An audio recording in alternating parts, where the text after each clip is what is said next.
Sumabog ang sigaw ng babae kasabay ng pagtilapon ng katawan sa gilid ng kalsada habang ang ilaw ng rumaragasang bus ay sumalubong sa madilim na highway sa labas ng Quezon City. Nagkalat ang mga tsinelas, dugo, at sirang plastik na bag na tila kumakapit pa sa huling sandali ng normal na buhay, at sa loob ng ilang segundo ay napuno ang hangin ng tunog ng preno, pagkaluskos ng metal, at paghingi ng tulong na halos hindi na maunawaan sa gulo. Si Mateo, na nakatayo sa gilid ng waiting shed hawak ang murang backpack na puno ng dokumento mula sa kanyang trabaho sa isang maliit na accounting firm sa Makati, ay napako sa kinatatayuan habang ang kanyang dibdib ay parang pinipiga, hindi niya may galaw ang paa kahit nararamdaman niyang kailangan niyang tumakbo, tumulong, may gawin, ngunit ang katawan niya ay parang may sariling isip, nanigas, nakatingin lamang sa babae na ngayon ay hindi na gumagalaw, ang ulo nito ay bahagyang nakatagilid, ang mata ay nakabukas ngunit walang buhay, at ang bus na tumama ay unti-unting huminto ilang metro ang layo. Ang makina nito ay umuungol pa na parang walang pakialam sa nangyari. Tulungan niyo siya. Sigaw ng isang lalaki mula sa kabilang gilid, nanginginig ang boses, habang may isa pang lumapit at pilit hinahawakan ang palso ng biktima. Wala na yata mahina nitong sabi, ngunit hindi iyon sapat para pigilan ang paglapit ng mga tao. Ang iba ay naglalabas ng cellphone.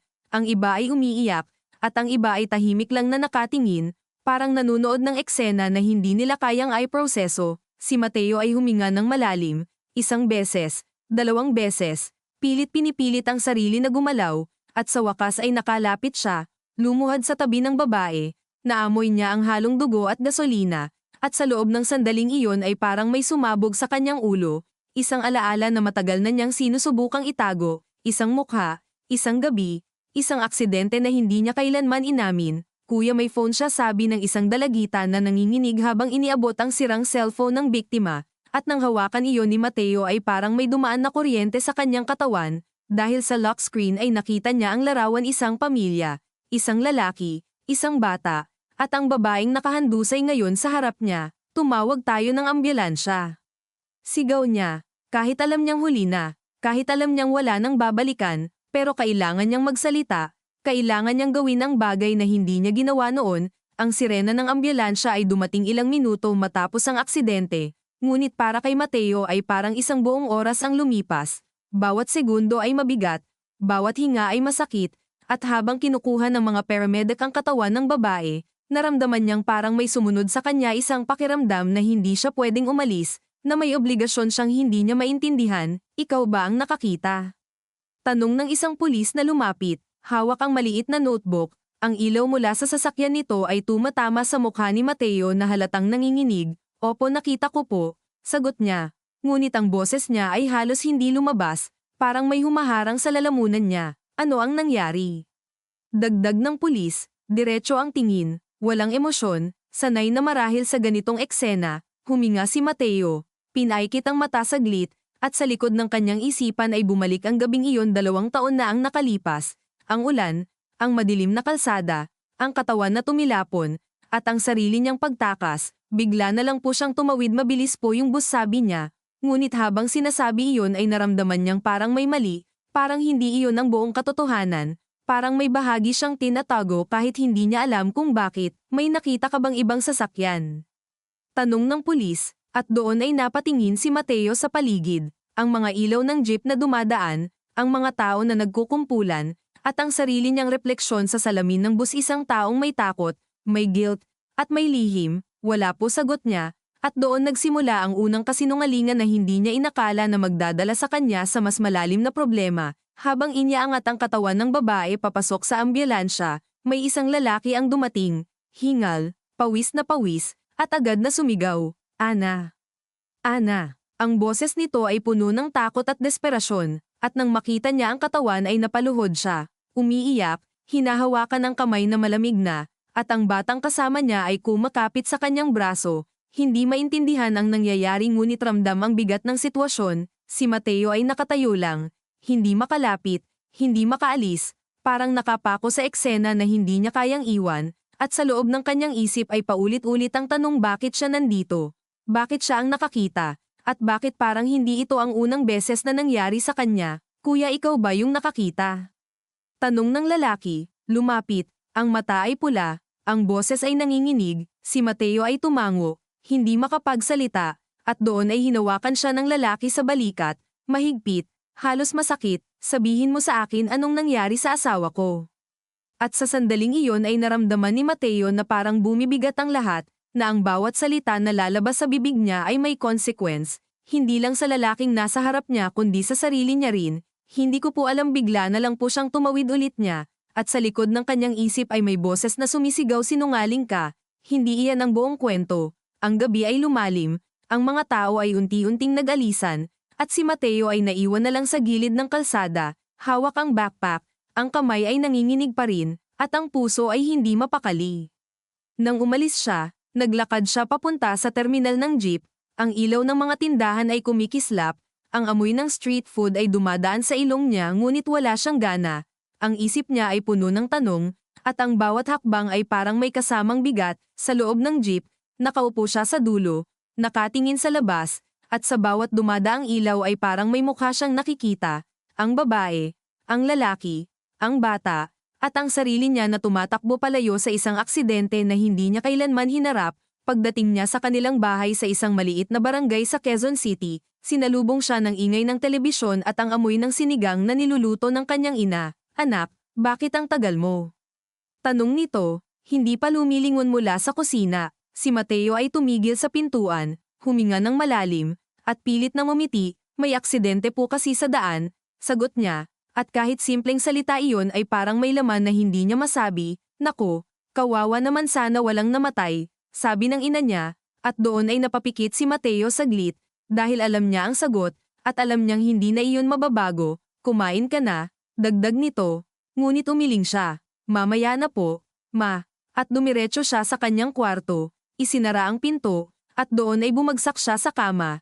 Ang kisame ay tinitigan niya, at sa bawat segundo ay parang may lumalakas na ingay sa loob ng ulo niya, isang halo ng alaala, takot, at guilt. Kinuha niya ang cellphone, tinitigan ang screen, at hindi niya alam kung bakit pero hinanap niya ang balita tungkol sa aksidente, at doon niya nakita ang unang report, babae, patay sa hit and run sa Quezon City, at ang salitang iyon, hit and run, ay parang sumuntok sa kanyang dibdib, dahil alam niya kung gaano kabigat ang ibig sabihin nito, at alam niya kung gaano kadaling tumakbo, ngunit kung gaano kahirap bumalik. Hindi ako yun, bulong niya sa sarili, ngunit ang boses niya ay walang kumpiyansa, parang hindi niya rin pinaniniwalaan. Sa kabilang bahagi ng lungsod, sa isang ospital sa Maynila, ang katawan ng babae ay nakahiga sa malamig na kama. Ang mga ilaw ay maliwanag ngunit walang init, at ang lalaki na kanina ay umiiyak sa kalsada ay nakaupo sa tabi, hawak ang kamay nito, hindi pa rin makapaniwala, habang ang bata ay nakatulog sa upuan, pagod sa pag-iyak, at sa loob ng silid ay may katahimikan na mas mabigat pa kaysa sa ingay ng aksidente. Ana, hindi pwede, tabulong ng lalaki, at sa sandaling iyon ay may pumasok na pulis, dala ang parehong notebook, at ang parehong tanong, may idea po ba kayo kung ano ang nangyari? At doon ay nagsimula ang isa pang kwento, isang kwento ng paghahanap ng katotohanan, ng paghahalo ng kasinungalingan at katotohanan, at ng mga desisyon na hindi na pwedeng balikan. Samantala, si Mateo ay nakahiga pa rin, hindi makatulog, ang bawat pagdilat niya ay parang may bagong tanong, at ang bawat pagdilat ay mas mabigat kaysa sa nauna, hanggang sa wakas ay napabangon siya, umupo sa gilid ng kama, at bumulong, hanggang kailan ako tatakbo? Ngunit ang sagot ay wala, at ang gabi ay patuloy na lumalalim, parang walang katapusan, parang ang kwento nakakasimula pa lang ngunit ramdam na ang bigat ng magiging dulo.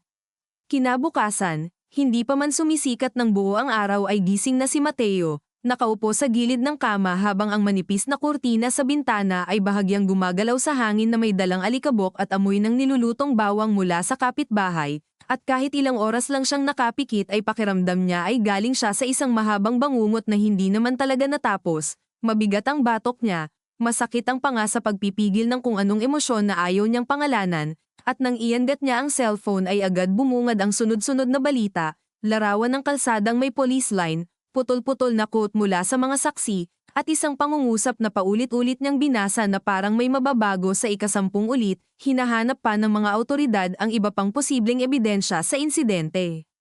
Iba pang posibleng ebidensya, parang simpleng linya lang iyon para sa ibang tao, Pero para kay Mateo ay para iyong pinto na unti-unting bumubukas papunta sa bahaging matagal na niyang pinilit isara. Narinig niya ang mahinang katok ng ina niya. Anak, papasok ka ba? Tanong nito mula sa labas ng pinto. Hindi agad sumagot si Mateo. Tinitigan lang niya ang balat ng kanyang mga kamay, ang maliliit na bitak sa kuko, ang halos di mapansing nanginginig na mga daliri. Oo, ma, sagot niya sa wakas, paos ang boses. Maaga lang ako ngayon. Kumain ka muna. Huwag kang lalabas ng walang laman ng tiyan. Isang ordinaryong paalala. Isang bagay na narinig na niya mula pagkabata. Ngunit sa umagang iyon, parang mas mabigat ang dating, dahil may bahagi sa kanya na gustong manatili na lang sa loob ng kwarto, magkulong, magpanggap na hindi siya kasama sa nangyari. Pagbukas niya ng pinto, sinalubong siya ng makipot nilang sala, ng luma ngunit malinis na estante, ng electric fan na maingay ang ikot, at ng kanyang ina na abalang naglalagay ng tuyo at itlog sa mesa. May telebisyon sa sulok, mahina ang volume, ngunit sapat para marinig ang anchor na nagsasabing, nag-iiwan ng tanong ang pagkamatay ng isang babaeng tinamaan sa Commonwealth Avenue kagabi. Agad nilinggan iyon ng ina niya. Ay, iyan pala yung sinasabi mo kagabi. Hindi sumagot si Mateo. Umupo lang siya at kumuha ng kutsara. Grabe ano, isang iglap lang talaga, sabi pa ng ina niya, umiinom ng kape. Kaya sinasabi ko sa'yo, huwag kang laging lutang sa daan. Napatingin si Mateo sa mukha ng ina niya. Walang bahid ng hinala roon, puro pagod, pag-aalaga, at pamilyar na pag-aalala lang. Naalala niya tuloy ang ama niyang matagal nang patay, kung paanong matapos itong mamatay sa stroke ay siya na ang naging tahimik na poste ng bahay, ang anak na hindi pwedeng bumigay, hindi pwedeng magkamali ng malaki dahil wala nang sasalo sa kanila kapag nadulas siya. Kaya nga niya itinago ang nangyari 2 taon na ang nakalipas. Kaya nga niya pinili ang katahimikan noon. Hindi dahil wala siyang konsensya, kundi dahil natakot siyang kapag nagsalita siya, sabay-sabay mababagsak ang lahat, ang trabaho, ang pangalan ng pamilya, ang paniniwala ng ina niyang mabuting bata siya. Anak, tawag ng ina niya. Bakit? Parang wala ka sa sarili. May problema ba sa opisina? Napalunok si Mateo. Napakadaling sabihin na oo, napagod lang siya, na audit season, na may tax filing, na may boss na masungit. Mga kasinungalingang maliit na katanggap-tanggap dahil pasok sa normal. Pero ang totoo, wala sa mga iyon ang sapat sa bigat ng nasa dibdib niya. Pagod lang po, sabi niya. Tsaka yung aksidente kagabi, hindi mawala sa isip ko. Bahagyang lamambat ang ekspresyon ng ina niya. Natural lang yun. Tao ka. Pero huwag mong dalhin masyado. Hindi mo naman kasalanan. Sa mismong salitang iyon, kasalanan, napahigpit ang kapit ni Mateo sa kutsara. Halos tumunog ang metal sa plato. Hindi iyon napansin ng ina niya, pero naramdaman niya ang paggapang ng init mula leeg hanggang tenga, ang hiya na walang nakakakita ngunit lantad na lantad sa loob niya. Paglabas niya ng bahay, mas maingay ang barangay kaysa dati. May mga batang nakauniporme na naglalakad papuntang eskwela, may tricycle na tumitigil sa kanto, may tindera ng taho na humihiyaw, at may mga lalaking tambay na nakaupo sa bangkita na parang walang bigat ang umaga. Ganito naman araw-araw. Ito ang normal. Ngunit para kay Mateo, bawat ordinaryong detalye ay tila insulto. Paano nagpapatuloy ang mundo ng ganoon kadali habang may taong nawalan ng asawa, habang may batang kagabi lang siguro ay yamakap pa sa ina niya bago ito umalis. Sumakay siya ng jeep, umupo sa pinakadulo, at habang umaandar iyon ay napatingin siya sa mga billboard, sa mga gusaling unti-unting tumataas habang papalapit sa business district, at sa sariling refleksyon sa bintana. Mukha siyang payat kaysa dati. O baka ngayon lang niya napansing lumubog ang mga mata niya. Pagdating sa opisina sa Makati, sinalubong siya ng malamig na aircon, puting ilaw, at pamilyar na amoy ng papel, printer ink, at instant coffee. May 3 cubicle lang sa accounting department nila at isang maliit na glass partition para sa supervisor. Nakaupo na si Liza, katrabaho niyang palaging maagang dumarating, hawak ang tumbler at abala sa pag-check ng email. Uy, Mateo, bati nito. Okay ka lang. Parang puyat ka. Umupo si Mateo sa harap ng computer niya at pilit na ngumiti. May nadaanan lang kagabi. Aksidente. Tanong ni Liza agad, mabilis ang kutob. Ang daming traffic alert kagabi. Oo, grabe nga raw. Nakita ko sa news kanina. Tumango si Mateo at mabilis na binuksan ang spreadsheet para may dahilan siyang umiwas ng tingin. Pero hindi siya tinantana ni Liza. Alam mo, hindi ko talaga kayang makakita ng ganyan. Isang beses lang ako nakakita ng bangkay sa kalsada, 2 linggo akong di nakatulog. Doon siya napatingin. Anong ginawa mo? Hindi alam ni Liza kung gaano kabigat ang tanong. Napakagaan lang ng sagot nito. Wala, tiniis ko lang. Saka nagdasal. Napabuntong hininga si Mateo. Ang dali kapag ang trauma ay galing sa pagiging saksi lang. Paano kapag may bahagi kang alam na pwedeng magpabago sa kwento? Paano kapag hindi ka siguradong hanggang saan ang responsibilidad mo? Bandang 10:00 ng umaga, pinatawag siya ng supervisor nilang si Mr. Chua para sa reconciliation report. Habang nagsasalita ang matanda tungkol sa expense variance at missing receipts, tumatango si Mateo ngunit walang pumapasok sa isip niya. Ang naiisip niya ay ang salitang ebidensya, ang mukha ng lalaking humawak sa balikat niya, at ang tanong nitong anong nangyari sa asawa ko. Nang matapos ang meeting, hindi na siya bumalik agad sa mesa niya. Dumiretso siya sa fire exit, doon sa makitid na sementadong hagdanan na amoy alikabok at lumang usok, at umupo siya sa isang baitang. Doon, sa unang pagkakataon sa araw na iyon, hinayaan niyang bumalik ang alaala ng buo. Ulan noon, gabi rin. Hindi siya saksi. Siya ang may hawak ng manibela. Galing siya sa inuman ng kliyente kasama ang isang senior staff na mas lasing kaysa sa kanya ngunit nagpumilit na umuwi ng hiwalay. Hindi siya lubos na lasing noon, iyon ang paulit-ulit niyang depensa sa sarili, pero sapat ang ininom niya para lumabo ang hatol, para ipilit na kayapa niya, para isipin na ilang kilometro na lang naman. Pagdaan niya sa service road malapit sa San Mateo, may taong biglang sumulpot sa gilid. Hindi niya nakita ng maaga. Hindi niya tiyak kung tumawid o nadulas. Ang tiyak lang niya ay ang tunog. Hindi niya malilimutan ang tunog. Hindi malakas na parang sa pelikula. Kakaiba, maikli, totoo. At pagkatapos noon ay isang katahimikan na mas nakakatakot. Huminto siya noon. Bumaba. Nakita niya ang lalaking nakatihaya. Nanginginig pa, may dugo sa gilid ng bibig. May 2 taong tumatakbo mula sa tindahan. May sumisigaw, at imbis na lumapit, imbis na tawagan ng ambulansya, imbis na harapin ang nangyari, bumalik siya sa kotse at umalis.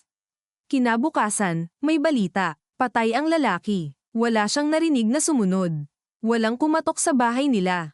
Walang nagsampa ng kaso. Naibenta rin kalaunan ang sasakyan sa utos ng may-ari ng kumpanyang pinahiram iyon sa kanya. Hindi niya alam kung paano nawala sa sistema ang insidente o kung gaano karaming tao ang mas piniling manahimik para protektahan ang negosyo. At dahil walang humabol, pinili niyang maniwala na iyon na ang katapusan. Pero hindi pala. Hindi nagtatapos ang bagay dahil lang tumahimik ang lahat. Mateo, bigla siyang napatingin. Nasa pintuan ng fire exit si Liza, bahagyang nakasimangot. Anong ginagawa mo rito? Hinahanap ka ni Sir. Tumayo siya agad. Pinahid ang mukha kahit wala namang luha. Pupunta na. Sure ka bang okay ka lang? Umiling siya, saka tumawa ng pilit. Hindi, pero papasok pa rin ako. Saglit siyang tinitigan ni Liza, parang may gustong itanong, ngunit umatras na rin. Pagbalik niya sa desk, nakabukas ang chat window sa screen niya. Galing sa unknown number. Isang simpleng mensahe lang, ikaw ang saksi kagabi, tama. Nanlamig ang batok niya. Ilang segundo siyang hindi gumalaw. Pagkatapos ay nag-type siya ng, sino ta? Dumating ang sagot matapos ang halos 1 minuto na pakiramdam niya ay 10. Asawa ako ni Ana. Kailangan kitang makausap. Hindi niya maalala kung paano siya nakatapos ng hapon. Automatiko ang galaw niya, pumirma sa vouchers, nag-check ng figures, tumango sa mga tanong, ngunit ang buong atensyon niya ay nakatali sa cellphone sa bulsa niya. 6:00 na nang tuluyan siyang lumabas ng opisina. Hindi na siya dumaan sa usual niyang kainan. Sumakay siya ng bus papuntang Quezon Avenue dahil iyon ang napagkasunduang lugar ng lalaki, sa isang maliit na karinderyang bukas pa kahit gabi, katabi ng gasolinahan at isang bat-ikan na maliwanag ang sign. Pagdating niya roon, agad niyang nakita ang lalaki. Nasa sulok ito, suot pa rin ang parehong kupas na polo mula kagabi, gusot, may mantsa sa manggas, at mukhang hindi nakatulog. Sa tabi ng mesa ay may plastic bag ng gamot at isang maliit na backpack na marahil pag-aari ng anak nito. Nang lumapit si Mateo, tumayo ang lalaki. Ikaw si Mateo? Tanong nito. Natigilan siya. Paano mo nalaman pangalan ko? Nasa report ng pulis. Nagbigay ka ng statement. Walang galit sa boses, pero wala ring init. Umupo sila. Dumaan ang isang waitress. Kinuha ang order nilang pareho namang hindi gagalawin. Ilang sandali silang tahimik. Sa wakas, ang lalaki ang naunang nagsalita. Ramon, pakilala nito. Asawa ni Ana. Tumango si Mateo. Pasensya na sa nangyari. Napakaliit ng dating ng linyang iyon sa pagitan nila. Alam niya agad. Nakita rin ni Ramon ang kawalan nito. Hindi ko kailangan ng pasensya ngayon, sabi nito ng diretso. Kailangan ko ng totoo. Napayuko si Mateo. Naririnig niya ang tunog ng kutsara sa kabilang mesa, ang pagdaan ng mga sasakyan sa labas, ang sipol ng traffic enforcer, ngunit lahat iyon ay malayo. Sinabi ko na sa pulis ang nakita ko.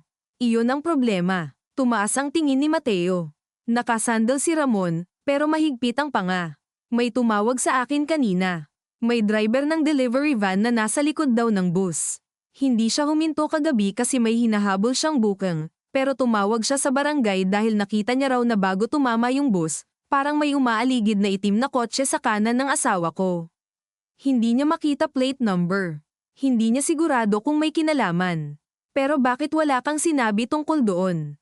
Naramdaman ni Mateo na parang bumukas ang sahig sa ilalim niya. Itim na kotse. Hindi siya ang kotse kagabi. Ngunit sapat ang detalye para maghalo-halo ang nakaraan at kasalukuyan sa isip niya. Hindi ko po nakita, sagot niya, at sa pagkakataong ito ay posibleng ang totoo iyon. Pero hindi pa rin sapat. Tinitigan lang siya ni Ramon.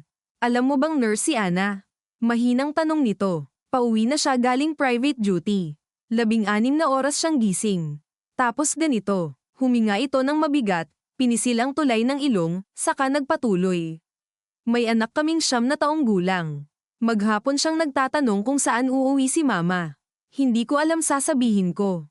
Hindi nakasagot si Mateo. Sa halip, may ibang tanong na bumaon sa loob niya. Isang tanong na hindi niya mapigilan, may pamilya rin ba ang lalaking nabangga niya noon? May batang naghintay rin ba? May asawang walang naisagot. Hindi niya iyon hinanap. Hindi niya gustong malaman noon dahil alam niyang kapag nalaman niya, hindi na niya mapapaniwala ang sarili na aksidente lang at wala na siyang magagawa. Bakit mo ako gustong makita? Tanong niya sa wakas, halos pabulong. Kasi sa tingin ko may hindi ka sinasabi. Diretso, malamig, malinaw. Hindi na umiwas si Ramon. At dahil sa lahat ng nakausap ko maghapon, ikaw lang ang nandoon bago pa dumating ang pulis, bago pa dumami ang tao. Iba ang itsura mo kagabi. Para kang may kilalang multo. Napatawa si Mateo ng maikli, walang saya. May kilalang multo. Oo, matagal na niya itong kasama. Hindi ko alam kung paano tutulungan ka, sabi niya, at iyon ang unang pangungusap sa buong araw na pakiramdam niya ay galing sa pinakatotoong bahagi ng katawan niya. Umigting ang panga ni Ramon. Magsimula ka sa hindi pagsisinungaling.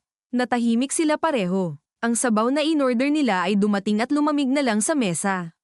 Sa labas, may bumusina ng matagal. Sa loob, humina ang electric fan at muling lumakas.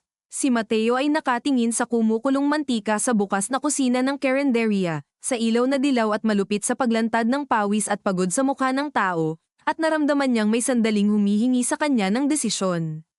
Hindi pa buo, hindi pa kumpisal, hindi pa paglaya, ngunit desisyon pa rin. May kailangan muna akong alamin, sabi niya dahan-dahan, at nang tumingin siya kay Ramon ay ramdam niyang may babayaran siya sa linyang iyon. Pero babalikan kita, hindi ako mawawala. Saglit na tumawa si Ramon, mapait. Lahat iyan, narinig ko na. Tumayo ito, kinuha ang bag, at bago tuluyang umalis ay yumuko ng kaunti, sapat para magsalita ng hindi marinig ng ibang tao. Sana, sa pagkakataong ito, may isang lalaki man lang na hindi tatakbo. Naiwan si Mateo sa mesa, nakatingin sa umuusok na sabaw na hindi niya ginalaw, at sa unang pagkakataon sa loob ng 2 taon, hindi na lang takot ang naramdaman niya kundi isang bagay na mas tahimik at mas mapanganib, ang malinaw na pagkaalam na kung magsisimula siyang magsabi ng totoo, hindi lang ang gabing ito ang mabubuksan kundi pati ang gabing matagal na niyang inilibing. Hindi siya agad tumayo, kahit lumamig na ang sabaw at isa-isa nang nagliligpit ang mga tauhan ng karinderya sa kabilang bahagi ng pwesto, dahil pakiramdam niya ay kapag gumalaw siya ay may mababasag na manipis na harang na ilang taon niyang inalagaan sa loob ng sarili niya.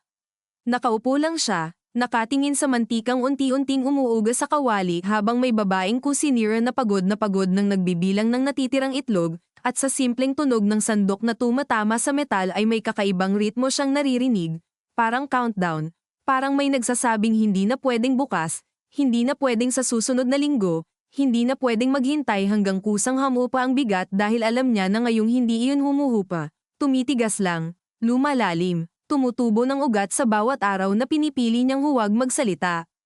Nang sa wakas ay tumayo siya, nanginginig ang tuhod niya ng bahagya, at habang naglalakad palabas ay sumalpok sa kanya ang amoy ng gasolinahan, usok ng mga dumaraang bus, at ang mamasamasang hangin ng gabi sa Maynila na parang laging may halong pagod ng libo-libong taong umuuwi. Sa gilid ng kalsada, may batang natutulog sa likod ng tricycle, may babaeng nakikipagtalo sa driver ng taxi, at may security guard na tulog-tulugan sa monoblock chair, mga karaniwang eksena na dati ay nadaanan lang ni Mateo nang walang iniisip, ngunit ngayon ay parang bawat mukha ay may posibilidad na maging kwento ng pagkawala, ng paghihintay, ng hindi pagkakaabot sa bahay. Hindi siya sumakay agad. Naglakad siya ng mahaba, lampas sa sakayan, lampas sa batika, lampas sa tindahang bukas pa ang ilaw, na parang kailangan muna niyang mapagod ng pisikal para kahit paano ay mabawasan ang ingay sa loob ng utak niya. Ngunit habang naglalakad siya ay mas lalo lamang humahaba ang usapan sa isip niya, hindi isang malinaw na monologo kundi silimbayan ng boses ng ina niyang nagsasabing hindi mo kasalanan, ang boses ni Ramon na nagsasabing magsimula ka sa hindi pagsisinungaling, ang boses ng sariling takot na matagal ng pamilyar, at sa ilalim ng lahat, ang mas tahimik ngunit mas matalim na tanong, kung magsasalita ka ngayon, para kanino ito, para sa kanila o para sa sarili mo? Napahinto siya sa may waiting shed na may siraang yero at tumulo mula roon ang naipong ambon sa gilid ng sapatos niya. Napatingala siya sa madilim na langit na halos walang bituin dahil nalunod sa liwanag ng lungsod, at bigla niyang naalala ang ama niya, hindi ang mukha nito noong malakas pa kundi noong nasa ospital na, payat, nakatingin sa kisame, at nagsabing, Mateo, huwag ka matutong mabuhay sa takot. Sisirain ka niyan ng dahan-dahan. Bata pa siya noon, hindi niya naintindihan ng buo. Akala niya payo lang iyon laban sa kahirapan, laban sa pangamba sa hinaharap. Ngayon niya lang napansin na may mas malalim palang gamit ang sinabi ng matanda, dahil ang takot nga ay hindi dumadating na parang pagsabog, pumapasok ito na parang anay, tahimik, halos hindi mo maramdaman, hanggang isang araw guguho na lang ang loob mong akala mo ay buo pa. Umuwi siya ng lampas 10:00. Gising pa ang ina niya, nakaupo sa sala at nanunood ng late-night rerun ng lumang teleserye habang may hawak na tuwalya sa kondongan. Ang tagal mo, sabi nito, hindi galit, pagod lang. May dinaanan po akong kaopisina, sagot niya, automatikong kasinungalingan na halos hindi na niya kailangang ihanda. Ngunit sa mismong sandaling lumabas iyon sa bibig niya ay naramdaman niyang mas lalo siyang nahihilo sa sariling gawi. Ilang kasinungalingan ba ang kayang dalhin ng isang tao bago niya makalimutan ang tunog ng sariling totoo? Kumain ka na? Tanong ng ina niya. Opo, sigurado. Tumango siya at ngumiti ng pilit. Tumitig lang ang matanda ng ilang segundo, saka marahang tumango rin. Kilala siya ng ina niya. Alam niyang may mali kapag hindi niya kayang humarap ng diretso. Ngunit may kultura ng pagtitimpi sa bahay nila, nang hindi pag-usisa kapag ramdam mong may sugat ang isa't isa, dahil baka lumala, baka mapahiya, baka mas lumalim. Respeto ang tawag nila roon minsan. Pag-iwas din, kapag totoo. Matulog ka na, sabi nito. Mukha kang may lagnat. Pumasok siya sa kwarto at isinara ang pinto. Hindi siya humiga agad. Umupo siya sa sahig, samandal sa kama, at kinuha ang lumang kahon na itinatago niya sa ilalim ng aparador. Hindi niya pa iyon binubuksan sa loob ng maraming buwan. Nandoon ang ilang resibo, lumang id, at sa pinakailalim ay isang maliit na susi at isang folded na papel na may address ng Collier sa Marikina. Doon dinala noon ang kotse matapos ang gabing iyon. Doon pinapalitan ang basag na headlight. Doon nagbayad ng cash ang isang tao mula sa opisina nila na nagsabing huwag mo nang alalahanin, aayusin natin ta. At dahil gustong-gusto niyang paniwalaan na may kayang mag-ayos ng bagay na hindi na kayang ibalik, hinayaan niya. Ngayong hawak niya ulit ang papel, ramdam niya ang gaspang ng lumang tinta sa daliri, at ang simpleng pisikal na bagay na iyon ay biglang naging napakabigat, parang buong nakaraan na kayang hawakan. Pinaikit niya ang mata niya. Naiisip niya si Mr. Chua. Naiisip niya ang senior staff na kasama niya noon, si Benji, na ilang buwan matapos ang insidente ay lumipat ng kumpanya at hindi na niya kinausap ulit. Naiisip niya kung ilan sa kanila ang alam ang nangyari. Naiisip niya kung ilan ang piniling kalimutan para sa convenience, para sa trabaho, para sa reputasyon. At pagkatapos ay pumasok ang mas nakakatakot na bahagi, paano kung magsalita siya at walang mangyari? Paano kung kumpisal lang ang kahihinatnan, pagkasira ng pangalan ng pamilya, pagkawala ng trabaho, pagkapahiya ng ina niya sa buong barangay, at sa dulo, walang hustisyang tunay para sa mga taong nasaktan? Paano kung magsasalita siya hindi bilang bayani kundi bilang huling taong nais maghugas ng sariling kamay? Ngunit kahit gaano niya pilit himayin ang motibo niya, bumabalik siya sa isang bagay na hindi na niya made deny, may mga buhay na apektado ang pananahimik niya, at hindi sapat na komplikado ang dahilan para manatili siyang tahimik. Kinabukasan, hindi siya pumasok sa opisina. Nag-text siya ng excuse na masama ang pakiramdam niya at pinatay ang data ng cellphone ng kalahating oras para hindi matawagan. Pagkatapos ay bumiyahe siya papuntang Marikina. Habang nasa jeep siya, mas malinaw ang araw kaysa sa nakaraang mga araw, at sa liwanag na iyon ay mas lantad ang mga detalyeng karaniwan ay natatabunan ng pagmamadali, ang alikabok sa dashboard, ang sirang seat cover na may lumalabas na foam, ang rosaryong nakasabit sa rearview mirror, ang matandang babae sa tabi niya na may bitbit na bayong ng gulay at paulit-ulit na pinipisil ang barya sa palad. Naramdaman niyang gusto niyang umuwi. Malakas, mapanlin lang, halos pisikal ang hatak ng pagnanasang umatras, na para bang may kamay na humihila sa balikat niya pabalik sa kilalang ginhawa ng hindi pagkilos. Ngunit nanatili siyang nakaupo hanggang makarating siya sa lumang talyer na nasa dulo ng makipot na kalye, katabi ng vulcanizing shop at tapat ng maliit na karinderyang may nakasabit na pulang tarpaulin. Pagbaba niya, sinalubong siya ng amoy ng grasa, goma, at mainit na bakal. May mga kotse roong nakataas sa hydraulic jack, may dalawang mekanikong hubad ang pang-itaas at abala sa ilalim ng isang van, at sa sulok ay may maliit na opisina na gawa sa yero at salamin. Lumapit siya roon at nakita niya ang matandang lalaking nakaupo sa desk, may salamin sa dulo ng ilong at abala sa paglista. "Boss," sabi ni Mateo, ramdam ang pagkatuyo ng lalamunan niya, "may itatanong lang sana ako." Tumingin sa kanya ang matanda, saka bahagyang kumunat ang noo. "May appointment ka?" "Wala po, matagal na po ta. Baka hindi niyo na maalala." Inilabas niya ang lumang papel at iniabot. Kinuha iyon ng matanda, tinitigan, saka muling tumingin sa kanya. "Saan mo nakuha ta?" "Ako po yung may dala ng kotse noon. 2 years ago." Hindi agad nagsalita ang matanda. May kung anong pagkilala na dumaan sa mukha nito, ngunit hindi iyon simpatiya, mas malapit iyon sa maingat na pagkalkula. "Anong kailangan mo? Gusto ko lang malaman kung may record pa kayo." "Wala na." Mabilis ang sagot. Masyadong mabilis. "Kahit ano po. Job order. Plate number. CCTV. Tumayo ang matanda at isinara ang ledger sa harap niya. "Anong problema ba?" Tanong nito, mahina ngunit matigas. "May problema na ba?" Alam ni Mateo ang tono na iyon.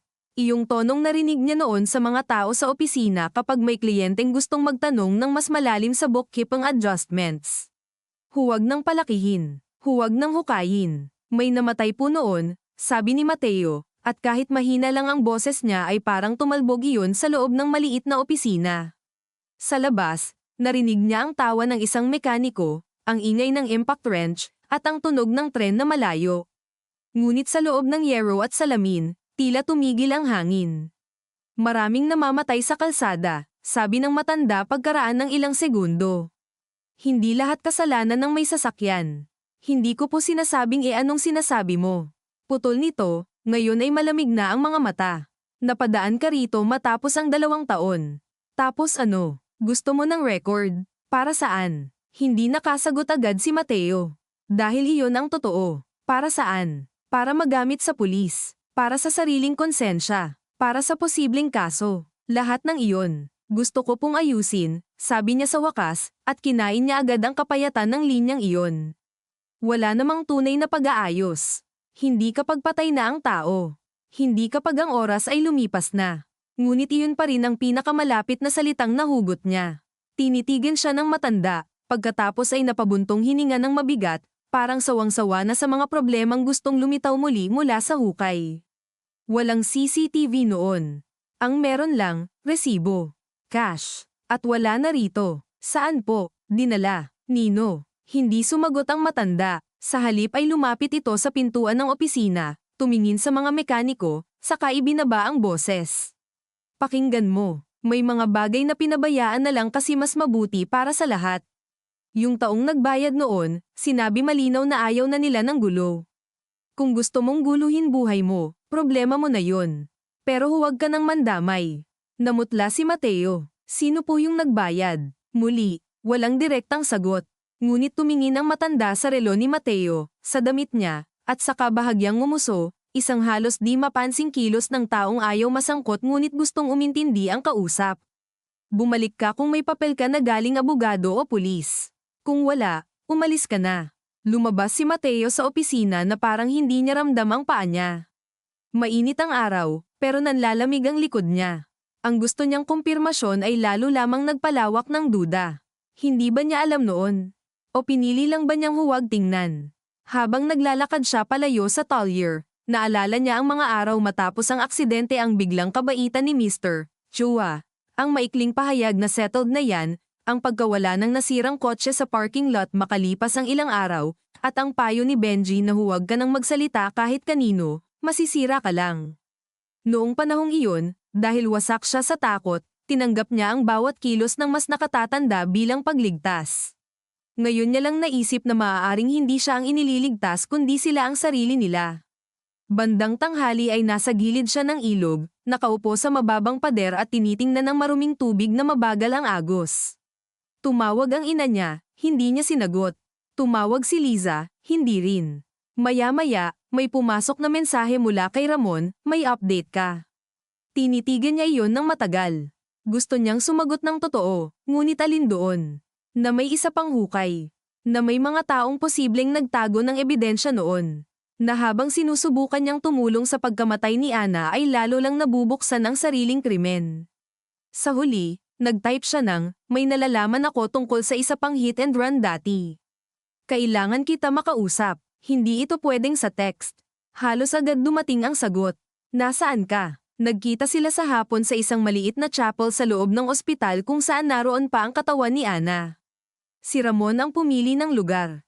Nang pumasok si Mateo, malamig ang aircon, amoy kandila at floor wax, at halos walang tao maliban sa isang matandang babaeng taimtim na nagdarasal sa unahan.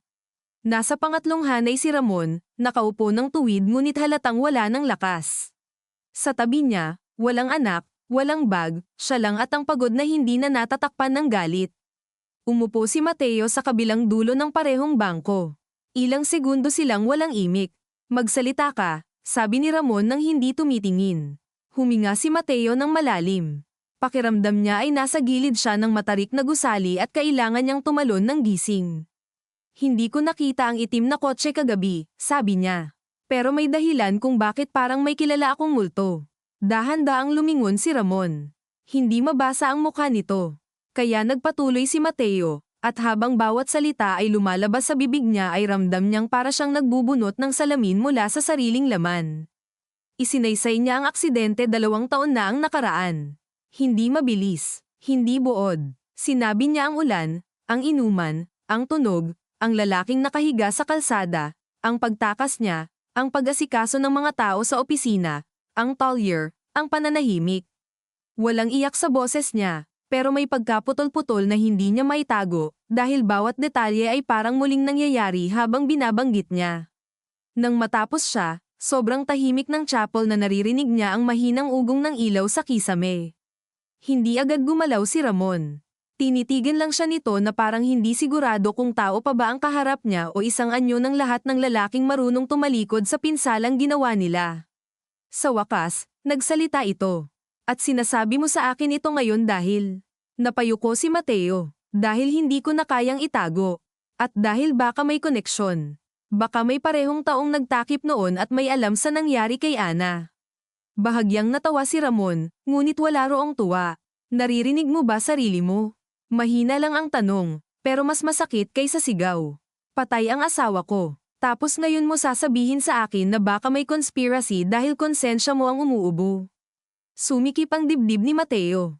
Gusto niyang tumutol, gustong sabihin na hindi lang iyon, na may mga konkretong piraso siyang sinusundan, na hindi niya ginagamit si Ana para maligtas ang sarili, ngunit wala siyang salita na hindi tunog depensa.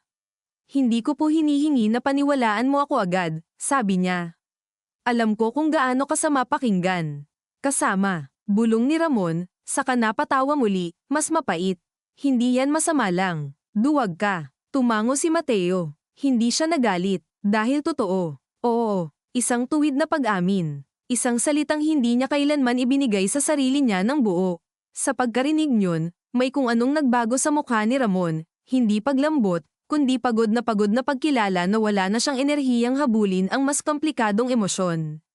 Anong gusto mo ngayon? Tanong nito. Sumuko sa pulis. Gusto mo ba akong isama para may moral witness ka? Napapikit si Mateo. Ilang segundo bago siya sumagot. Gusto kong malaman muna kung sino ang tinakpan noon. Kung may koneksyon sa ngayon. Pero kahit wala, magsasalita ako. Natahimik si Ramon. Tumingin ito sa altar, sa simpleng krus na nakasabit sa pader, sa kandilang nanginginig ang apoy dahil sa aircon. Kapag ginawa mo yan, sabi nito, hindi ka na makakabalik sa dating buhay mo. Alam ko. At paano ang nanay mo? Direktang tumama iyon. Nagtaas ng tingin si Mateo. Iyon nga ang kinakatakot ko. Hindi ka lang matatakot, sabi ni Ramon. Mapapahiya siya, masasaktan. Baka ikaw pa ang itakwil niya. Alam iyon ni Mateo. Iyon nga ang pinakagitna ng bangungot. Hindi kulungan. Hindi kaso. Kundi ang mukha ng ina niya kapag nalaman niyang ang anak na pinagkatiwalaan niyang umuwi gabi-gabi, kumain sa lamesa nila, tumulong sa bayarin, ay may 2 taong itinagong bangkay sa budi. Pero kung hindi ko gagawin, sabi niya, wala na akong matitirang mukha kahit sa sarili ko. Tumayo si Ramon at ilang hakbang na lumayo, saka humarap muli. Namumula ang mga mata nito, hindi malinaw kung dahil sa kulang sa tulog o sa pinipigilang luha. Ayokong maging bahagi ng paglilinis mo ng konsensya, sabi nito. Pero kung totoo ang sinasabi mo, at kung may mga taong sanay magtago ng dugo para maprotektahan ang sarili nila, gusto kong malaman.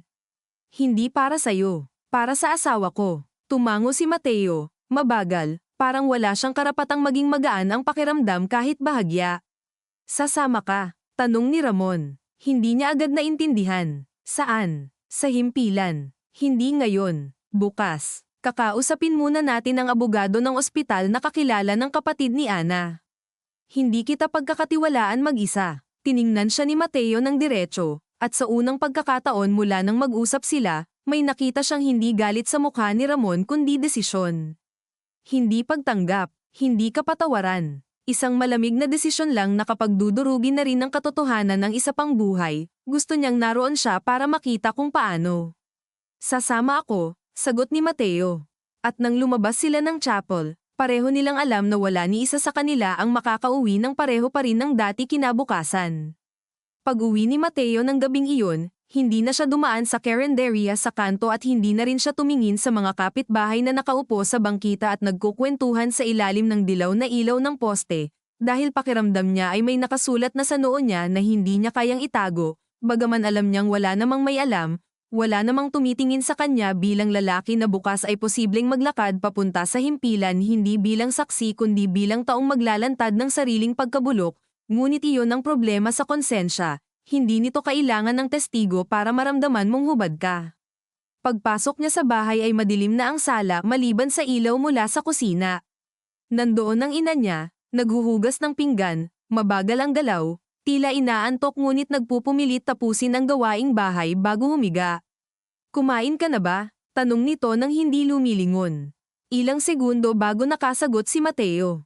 Hindi pa po. May tinayra akong adobo. Initin mo na lang. Gusto sana niyang sabihing wala siyang gana, ngunit sa simpleng pangungusap ng ina niya ay may pamilyar na lambot na bumigat sa dibdib niya. Ang mga ganitong maliliit na bagay ang pinaka nakakatakot mawala. Hindi ang trabaho, hindi ang pangalan sa barangay, kundi ang tahimik na pag-aalaga na hindi pinapakita ng Maringle, iyong pagkaing tinatabi para sa pag-uwi mo, iyong tanong kung kumain ka na, iyong paniniwalang wala kang kasalanang ganito kalaki.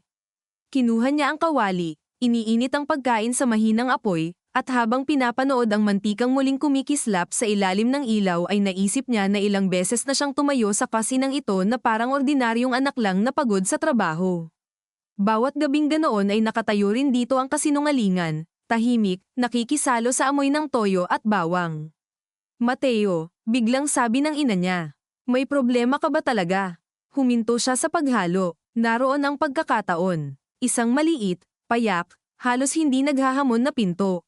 Kung gugustuhin niya, pwede niyang sabihin. Hindi lahat, kahit bahagi lang. Sabihin niyang may mabigat siyang nagawa, na may kailangan siyang ayusin, na baka magulo ang mga susunod na araw. Ngunit hindi niya magawa, hindi dahil wala siyang balak sabihin kailanman, kundi dahil sa sandaling iyon ay kulang pa siya sa lakas na panoorin ang unang pagbagsak sa mukha ng kanyang ina.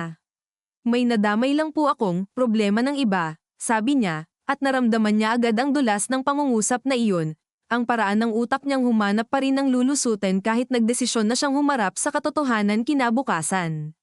Minsan, kahit problema ng iba, kapag pinapasok mo sa buhay mo, magiging problema mo na rin, sagot ng ina niya. Mag-ingat ka sa mga taong nilalapitan mo. Napapikit si Mateo habang nakatalikod. Kung alam lang ng matanda kung gaano ka-eksakto ang payong iyon, at kung gaano kahuli. Kumain siya ng tahimik. Pagkatapos, sa kwarto, hindi siya humiga agad. Nagbihis siya ng maayos, inilabas ang lumang envelope kung saan niya inilagay ang address ng Talyer, ilang lumang text screenshots na hindi niya binura mula kay Benji noon, at isang maliit na notebook kung saan niya sinubukang isulat ang timeline ng gabing iyon 2 taon na ang nakaraan. Hindi niya iyon ginawa para sa pulis. Hindi niya ginawa noon para sa hustisya. Ginawa niya iyon dahil natatakot siyang makalimutan ng eksaktong pagkakasunod-sunod at tuluyan ng maikwento sa sarili ang bersyon na mas madali. Ngayong binabasa niya ang pahina, nangingitlog na ang tinta sa ilang bahagi, ngunit malinaw pa rin ang ilang linyang isinulat niya sa gitna ng madaling araw noon, huminto ako. Bumaba ako. Buhay pa yata. Umalis ako. Napakalinaw. Napakasimple. At walang salitang sapat para paliitin iyon. Halos 12:00 na nang mahiga siya, ngunit hindi dinalaw ng tulog ang katawan niya. Ang isip niya ay paikot-ikot sa mukha ni Ramon, sa salitang duwag, sa posibleng itsura ng himpilan, sa abogado na hindi pa niya kilala, at sa mga susunod na hakbang na sa bawat isa ay may sirang bahagi ng buhay na sasabay mabitak. Naisip niya si Mr. Chua.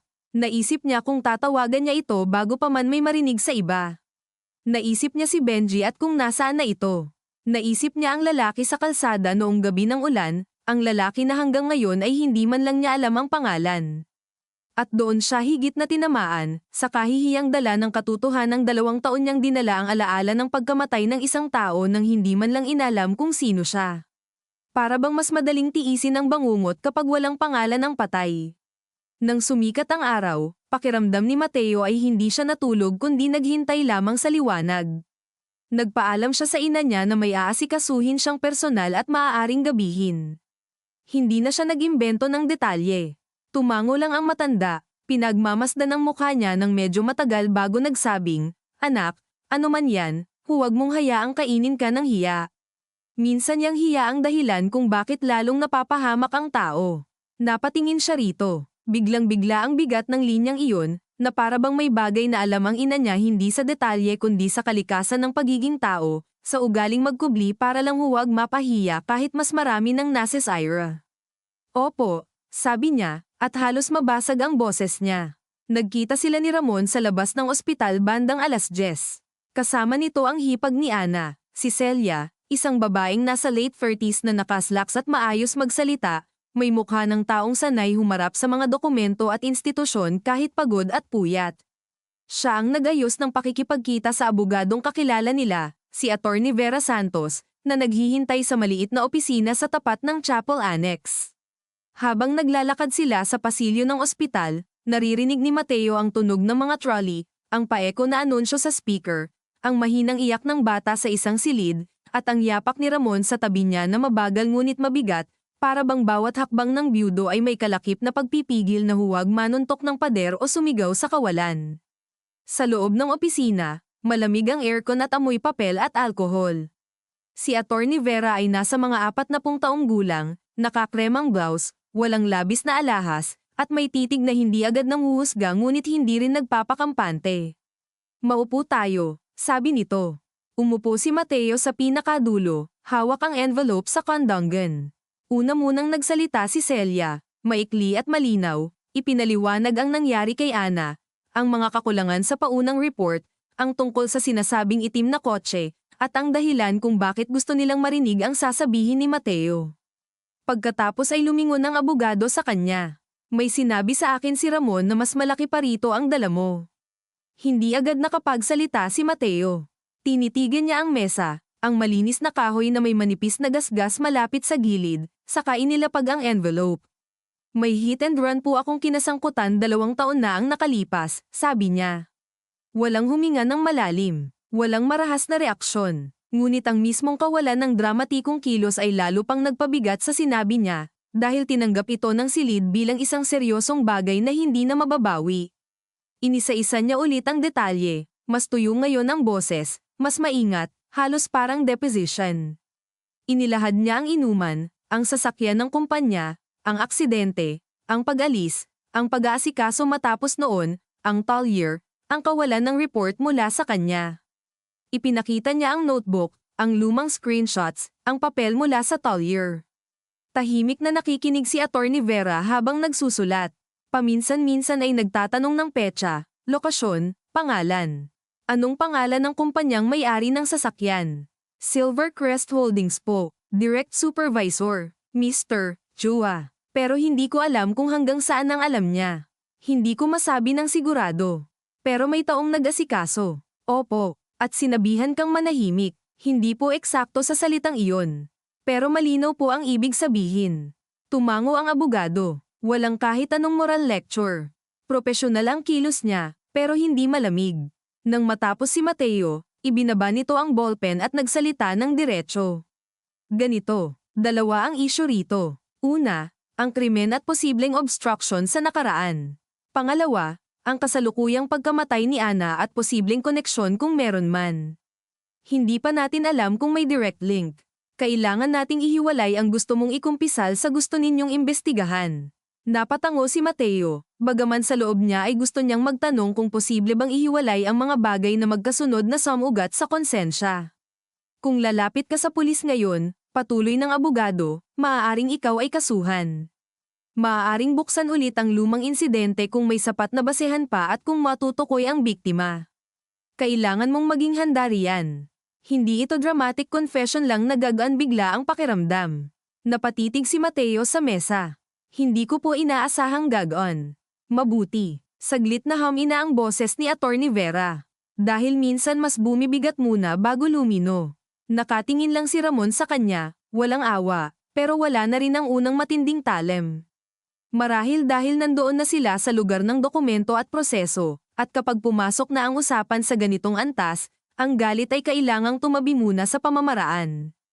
Ano ang unang gagawin? Tanong ni Celia. Una, sabi ng abogado, kailangan nating gumawa ng sworn statement ni Mateo tungkol sa lumang insidente at hiwalay na statement tungkol sa nakita niya sa gabing namatay si Ana. Pangalawa, kailangan nating alamin ang identity ng biktima noong una. Pangatlo, sa current case, hihingin natin ang CCTV sa ruta, traffic management feeds, at official witness list. Hindi ako manganggako ng koneksyon kung wala. Pero kung may pattern ng cover-up na may parehong mga tao o negosyo, lalabas iyan sa papel.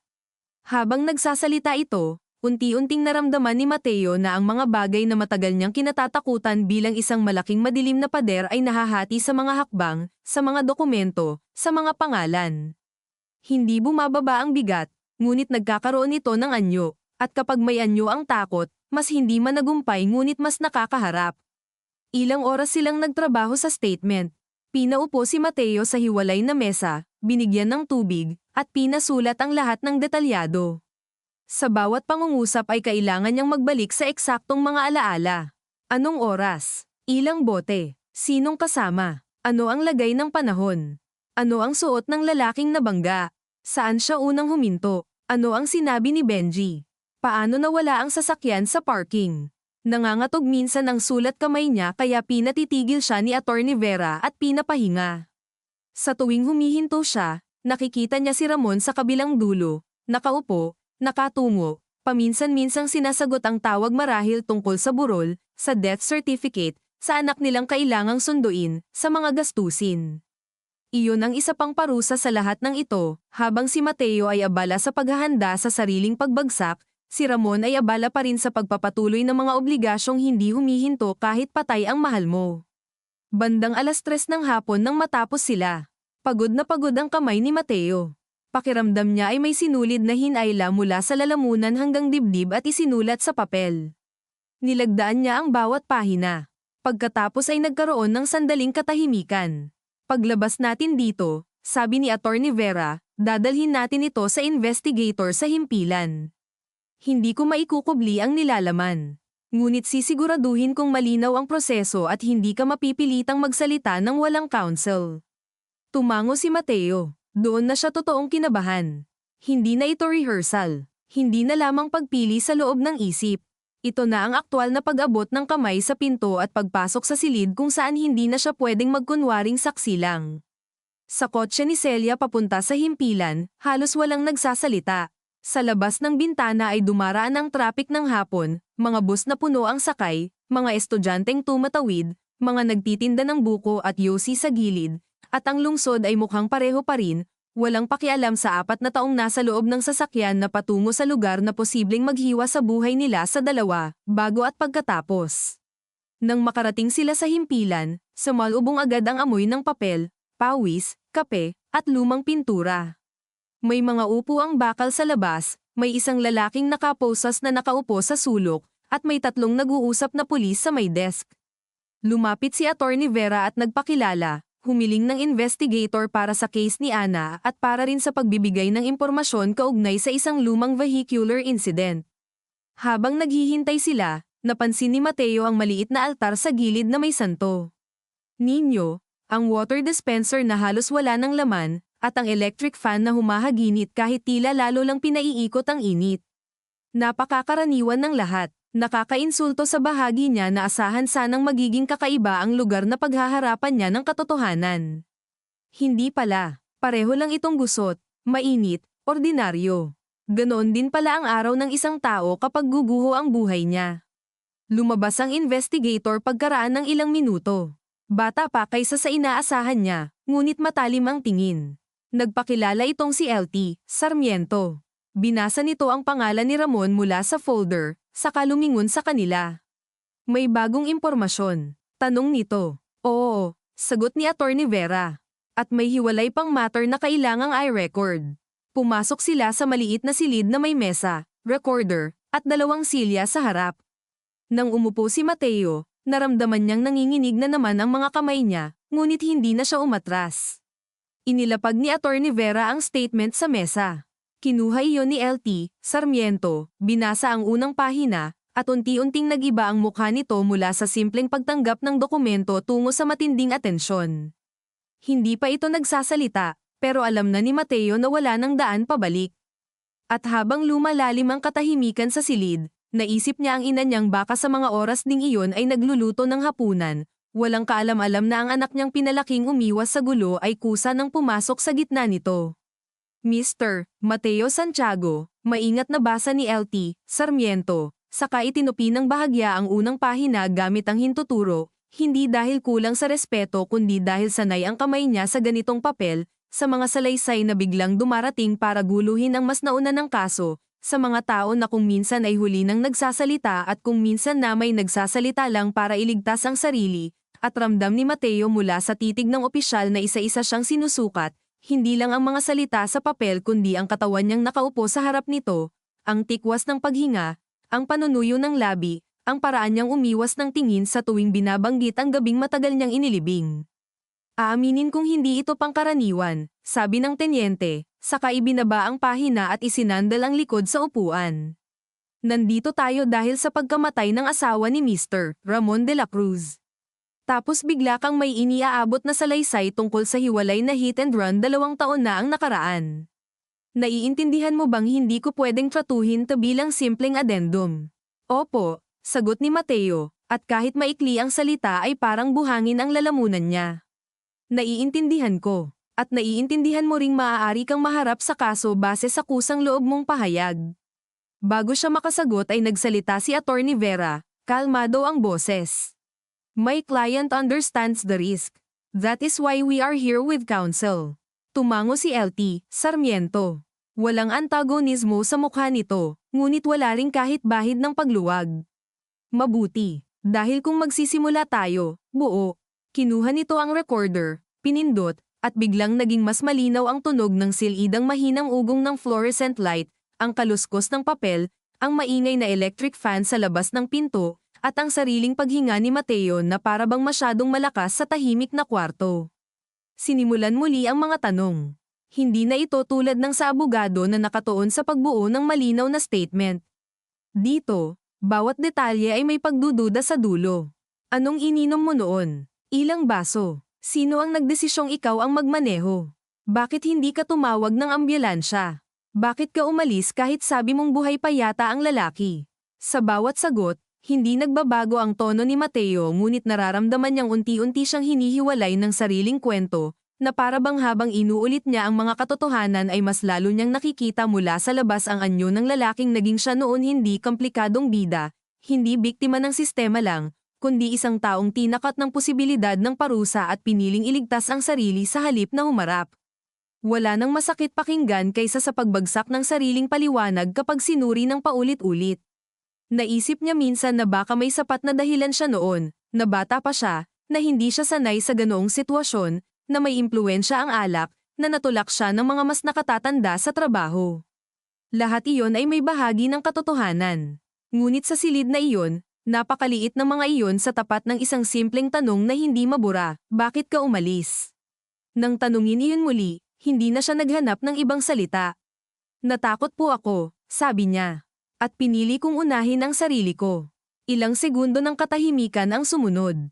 Hindi nagtaas ng kilay si LT Sarmiento. Hindi ito nagbigay ng moral verdict. Sumulat lang ito, saka lumipat sa susunod. Sa bandang huli, inusisa rin nito ang posibleng koneksyon sa kasalukuyang kaso. Bakit mo iniisip na konektado ito sa pagkamatay ni Ana de la Cruz? Tanong nito. Hindi ko po sigurado na konektado, sagot ni Mateo. Pero pareho pong may sasakyan, pareho pong may kulang sa unang tingin, at may mga taong posibleng sanay magtakip ng insidente. Names. Narinig ni Mateo ang pagkiskis ng sarili niyang hintuturo laban sa gilid ng silya. Mr. Chua po, Benji Villanueva. At baka po iyong Talyer owner, pero hindi ko alam buong pangalan. Silvercrest Holdings, dagdag ni LT Sarmiento habang tumitingin sa statement. Anong negosyo? Property and Logistics Support po. May fleet sila dati. Tumango ang tenyente at sandaling tumingin kay Ramon, na tahimik lang sa sulok, ang mga bisig ay nakapulupot sa sarili, para bang kung luluwagan niya iyon ay may tutulong galit mula sa buto. Mr. De La Cruz, may gusto ka bang idagdag? Matagal bago nagsalita si Ramon. Gusto ko lang malinaw, sabi nito, paos, na kung ginagamit lang ako rito para magmukhang noble ang pag-amin niya, hindi ko siya kakampihan. Hindi siya tiningnan ni Mateo habang sinasabi iyon, ngunit tumama pa rin ng diretso. Pero kung may posibilidad na yung pagkamatay ng asawa ko ay madagdagan pa ng pagtatakip, gusto kong malaman. Kahit masuka ako sa katabi ko. Hindi gumalaw si Mateo. Tinanggap niya ang salita. Hindi na niya kailangang depensahan ang sarili sa puntong iyon. Pagkatapos ng recording, pinapirma siyang muli sa supplemental notes. Ipinaliwanag ni LT Sarmiento na kakailanganin nilang kumuha ng hiwalay na formal na referral para sa lumang kaso at posibleng i-coordinate sa ibang istasyon depende sa original na lugar ng aksidente. Hindi ko sasabihin sa iyong maganda ang posisyon mo, sabi nito, diretso. Pero ang voluntary appearance mo, documented cooperation, at counsel mo ay may halaga sa proseso. Huwag mo lang isipin na garantiya iyon. Hindi ko po iniisip. Sagot ni Mateo. Mabuti. Tumayo si LT Sarmiento at pinindot ang intercom para may tawaging staff. Habang naghihintay, humina ang tensyon sa silid ng kaunti, at sa pagluwag na iyon ay mas naramdaman ni Mateo ang pagod. Hindi ito dramatikong pagod na parang mauubos na siya agad, kundi malalim at kumakapit, parang may buhangin sa mga ugat niya. Naisip niyang ito marahil ang unang tunay na araw sa loob ng 2 taon na hindi siya umaasa sa pagkalimot para mabuhay. At kasabay niyon ay may kakaibang sakit, dahil malinaw na ngayon na hindi siya basta makakabalik sa dating anyo ng sarili niyang tahimik na empleyado, anak, kapitbahay. Habang inaasikaso ang papeles, lumabas muna si Celia para sumagot ng tawag. Si Ramon naman ay lumapit sa bintanang may rehas at tumingin sa bakuran ng himpilan kung saan may 2 motorsiklo at isang asong gala na natutulog sa ilalim ng sidecar. Hindi sila nag-usap agad ni Mateo.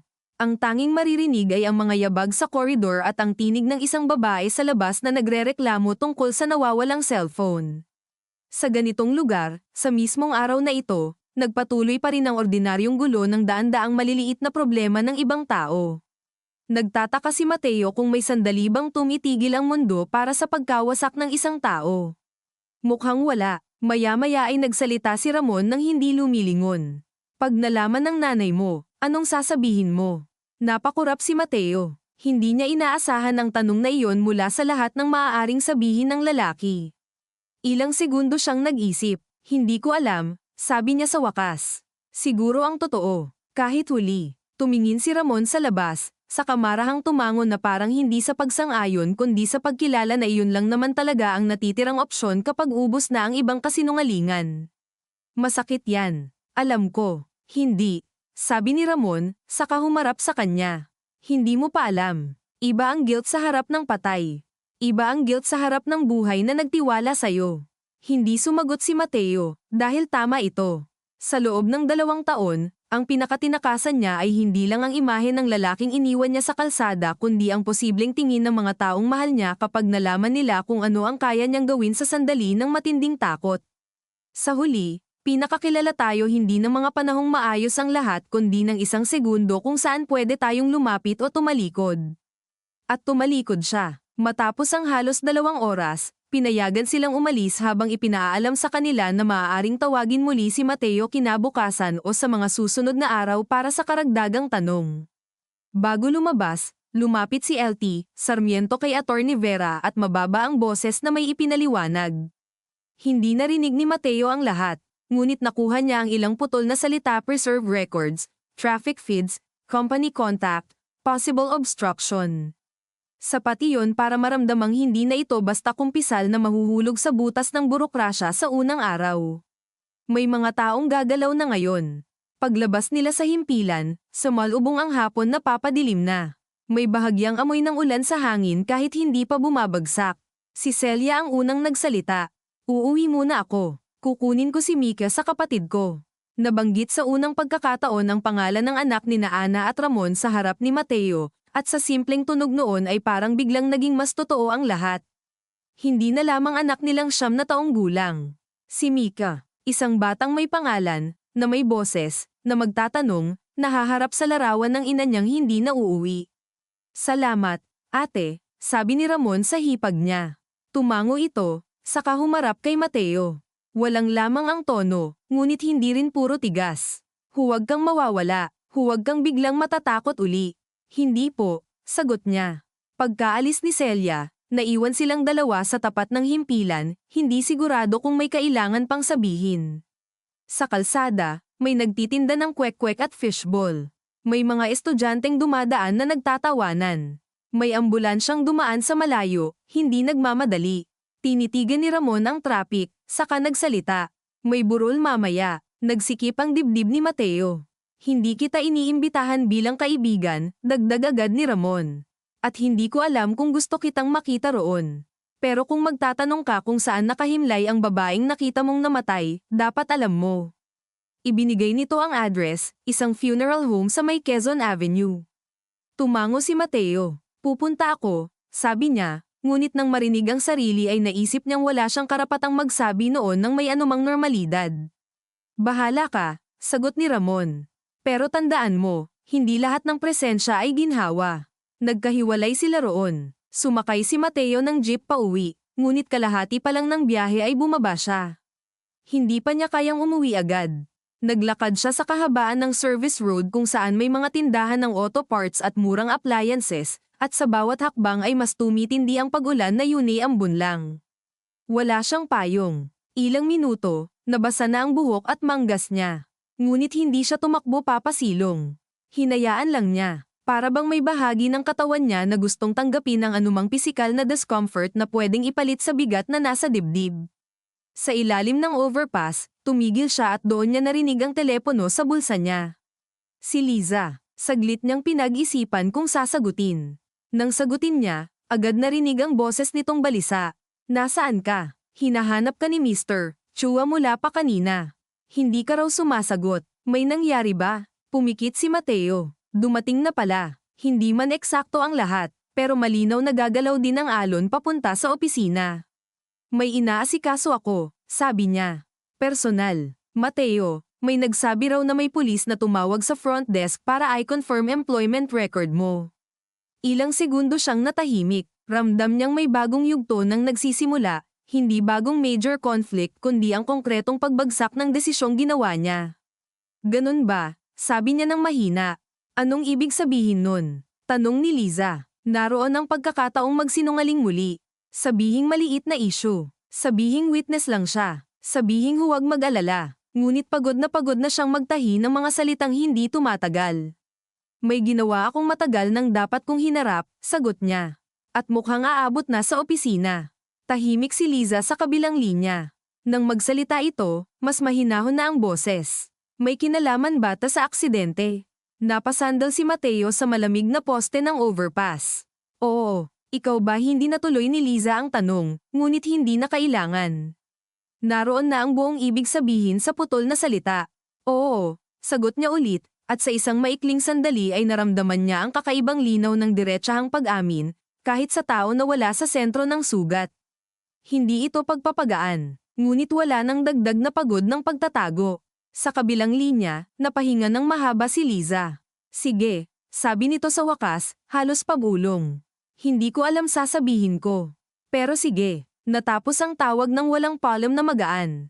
Nasa ilalim pa rin siya ng overpass nang mapansin niyang nanginginig ang mga daliri niya, hindi na dahil sa takot lang kundi dahil unti-unti nang natutupad ang pinakakinatatakutan niya, ang paglabas ng katotohanan sa mga bilog ng buhay niya.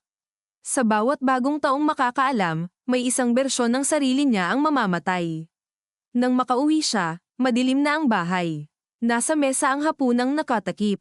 Naroon ang ina niya sa sala, hindi nanonood ng telebisyon kundi nakaupo lang, tuwid ang likod, hawak ang rosaryo. Pagpasok pa lang niya ay alam na niyang may nagbago. Hindi sigaw ang sumalubong. Hindi pagtatanong na sabay-sabay. Mas masakit, tahimik, may tumawag, sabi ng ina niya. Mabagal ang boses. Mula sa opisina mo, huminto si Mateo sa pintuan. Narinig niya ang patak ng ulan sa bubong na yero sa likod ng bahay, ang malayong tahol ng aso, ang mahinang ugong ng refrigerator. Anak, sabi ng ina niya, at doon lang siya tumingin. Anong ginawa mo? Wala nang natitirang silungan sa tanong na iyon. Wala nang pwedeng ituro sa iba muna. Wala nang bukas. Nakatayo si Mateo sa gitna ng maliit nilang sala. Basa pa ang laylayan ng pantalon, hawak ang sarili niyang hininga na tila ayaw pumasok, at alam niyang ang susunod na salita niya ang tunay na haati sa buhay nilang mag-ina sa dati at pagkatapos. Huminga si Mateo ng mabagal, ngunit hindi sapat iyon para pigilan ang panginginig na nagsimula sa dibdib at unti-unting bumaba sa mga braso niya, dahil sa lahat ng maaaring tanong na kinatatakutan niya sa nakalipas na 2 taon, ito ang pinaka hindi niya kayang ihanda ang sagutin. Hindi dahil wala siyang salita kundi dahil alam niyang anumang bersyon ng totoo ang ibigay niya ay may sisirain na hindi na maayos sa simpleng pag-amin. Tiningnan niya ang ina niya, ang manipis na mga daliri nitong nakapulupot pa rin sa rosaryo, ang bahagyang pangingitim sa ilalim ng mga mata na bunga ng mga taong pagsalo sa bahay, sa bayarin, sa pag-aalala sa anak na inaakalang dumadaan lang sa karaniwang hirap ng buhay, at sa loob ng isang saglit ay may napakalakas na tukso na magsinungaling na naman, kahit kaunti lang. Kahit pansamantala, sabihing naipit lang siya sa investigasyon, na testigo lang siya, na may hindi pagkakaunawaan sa opisina, ngunit pagod na siya sa mga salitang tumutulong sa kanya huminga ngayon kapalit ng mas malalim na pagkabulok bukas. May nabangga ako noon, ma, sabi niya sa wakas, at sa mismong sandaling lumabas ang pangungusap ay naramdaman niyang parang may bagay na napunit sa loob niya, hindi ginhawa kundi ang dating tahi na pilit niyang pinagdugtong sa loob ng 2 taon. Hindi agad gumalaw ang ina niya. Tinitigan lang siya nito, hindi pa buo ang reaksyon, parang hinahanap ng isip ang tamang pagkakaunawa sa narinig.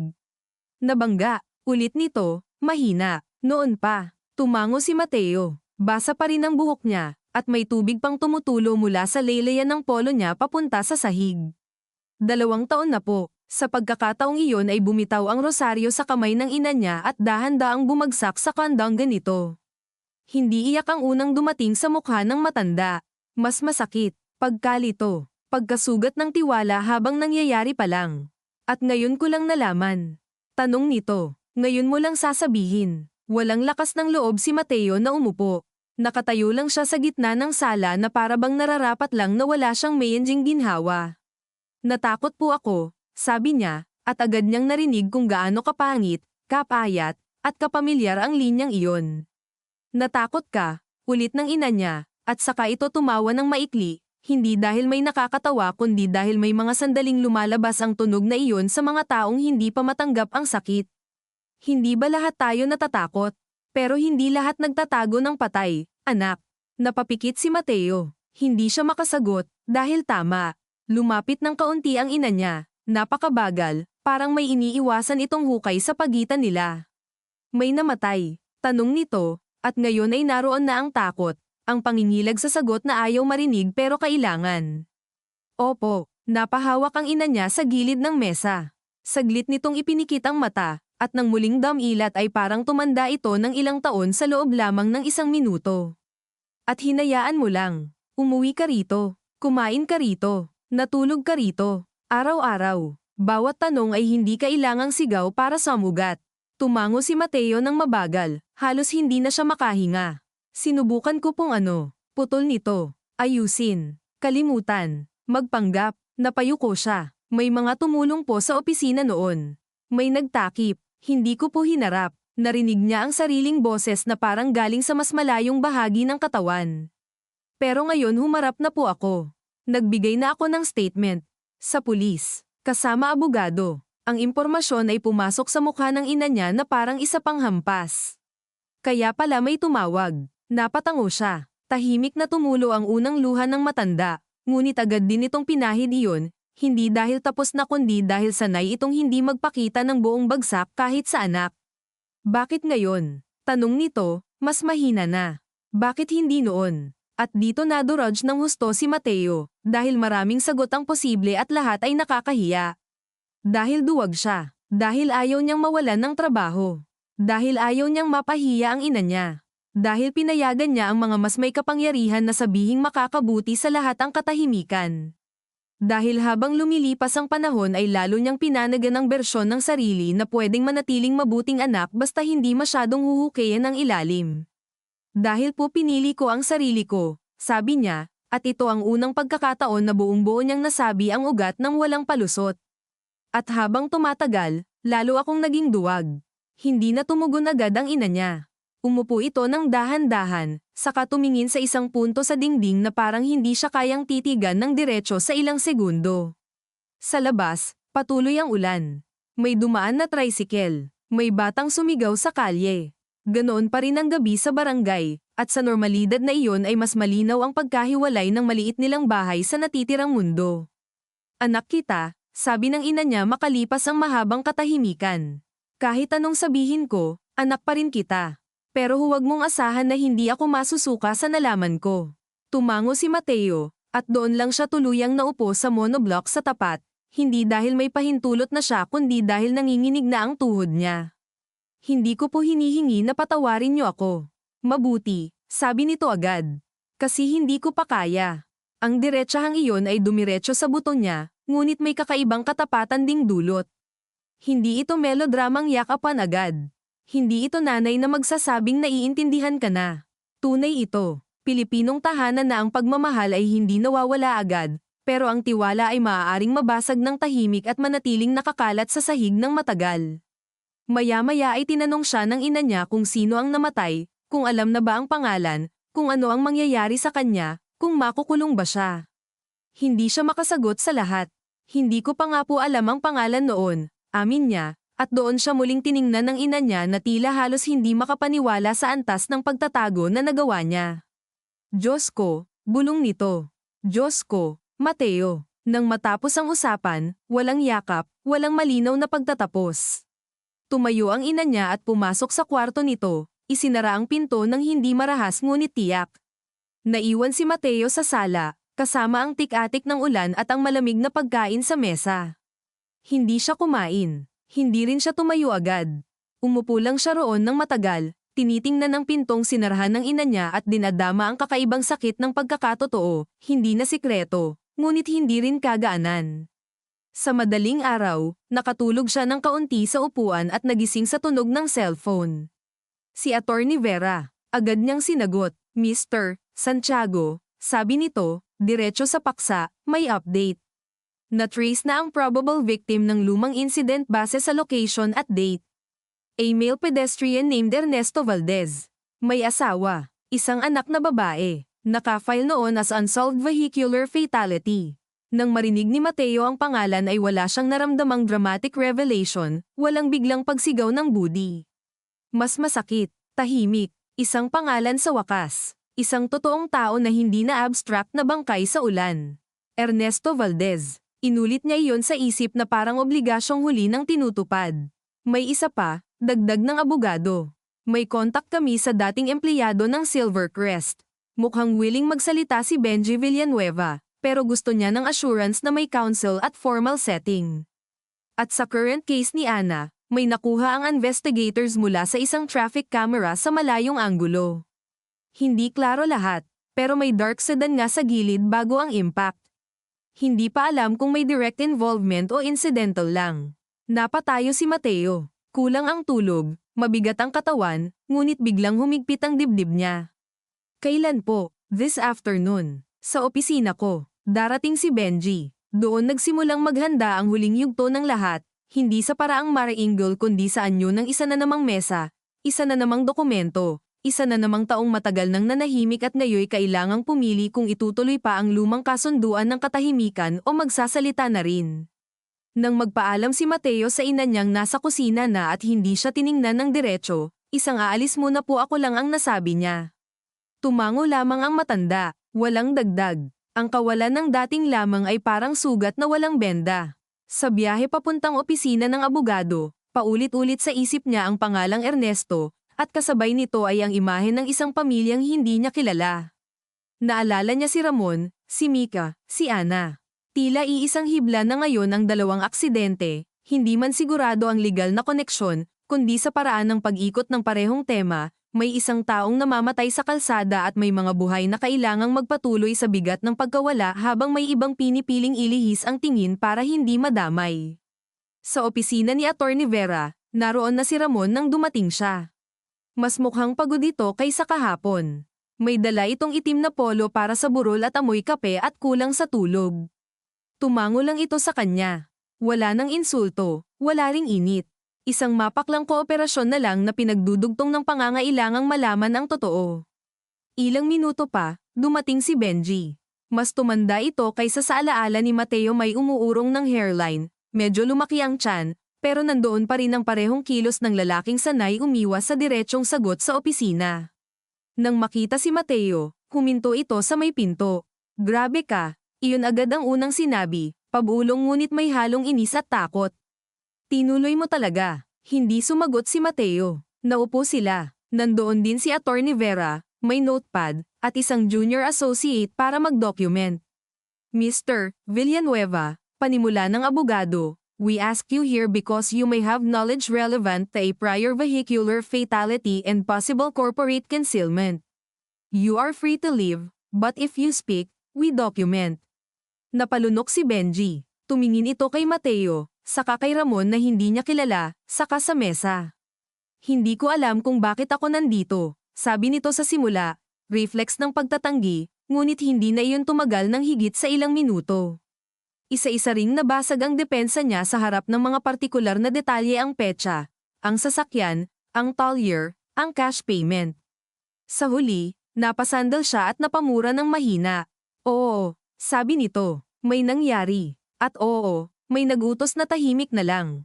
"Sino?" tanong ni Attorney Vera. Pinisil ni Benji ang tulay ng ilong. "Hindi si Mr. Chua lang. Umakyat yun. May tawag mula sa taas. Name, si Victor Sarenas." Nilinggan ni Ramon ang abogado. Kilala yata nito ang pangalan. Ipinaliwanag ni Benji na si Victor ang operations director noon sa Silvercrest, may hawak sa fleet at logistics contracts, at may kapatid na konektado sa isang local traffic enforcement supplier. Ayon dito, nang mangyari ang aksidente ni Mateo, agad itong na-report sa internal chain hindi bilang krimen kundi bilang asset exposure risk. Ang prioridad ay protektahan ang kumpanya, ayusin ang sasakyan, tiyaking walang empleyadong magsasalita ng sabog-sabog, at kung may lalabas man, ay minimize. Binigyan ako ng instruction na sabihin kay Mateo na settled na, sabi ni Benji, hindi tumitingin. Kasi may inaasikaso raw sila. Anong inasikaso? Tanong ni Mateo, at sa boses niya ay may nangingitim na galit, hindi bilang pag-iwas sa pananagutan kundi dahil ngayon niya lubos na nakikita kung gaano niya pinayagan ng iba na gamitin ang takot niya para ipitindi ang katotohanan. Hindi ko alam lahat, sagot ni Benji. Pero may binayaran. At may tao sa Collier. At may usapan na huwag nang galawin ang record. At may koneksyon ba sa pagkamatay ni Ana? Tanong ni Ramon, diretsahan.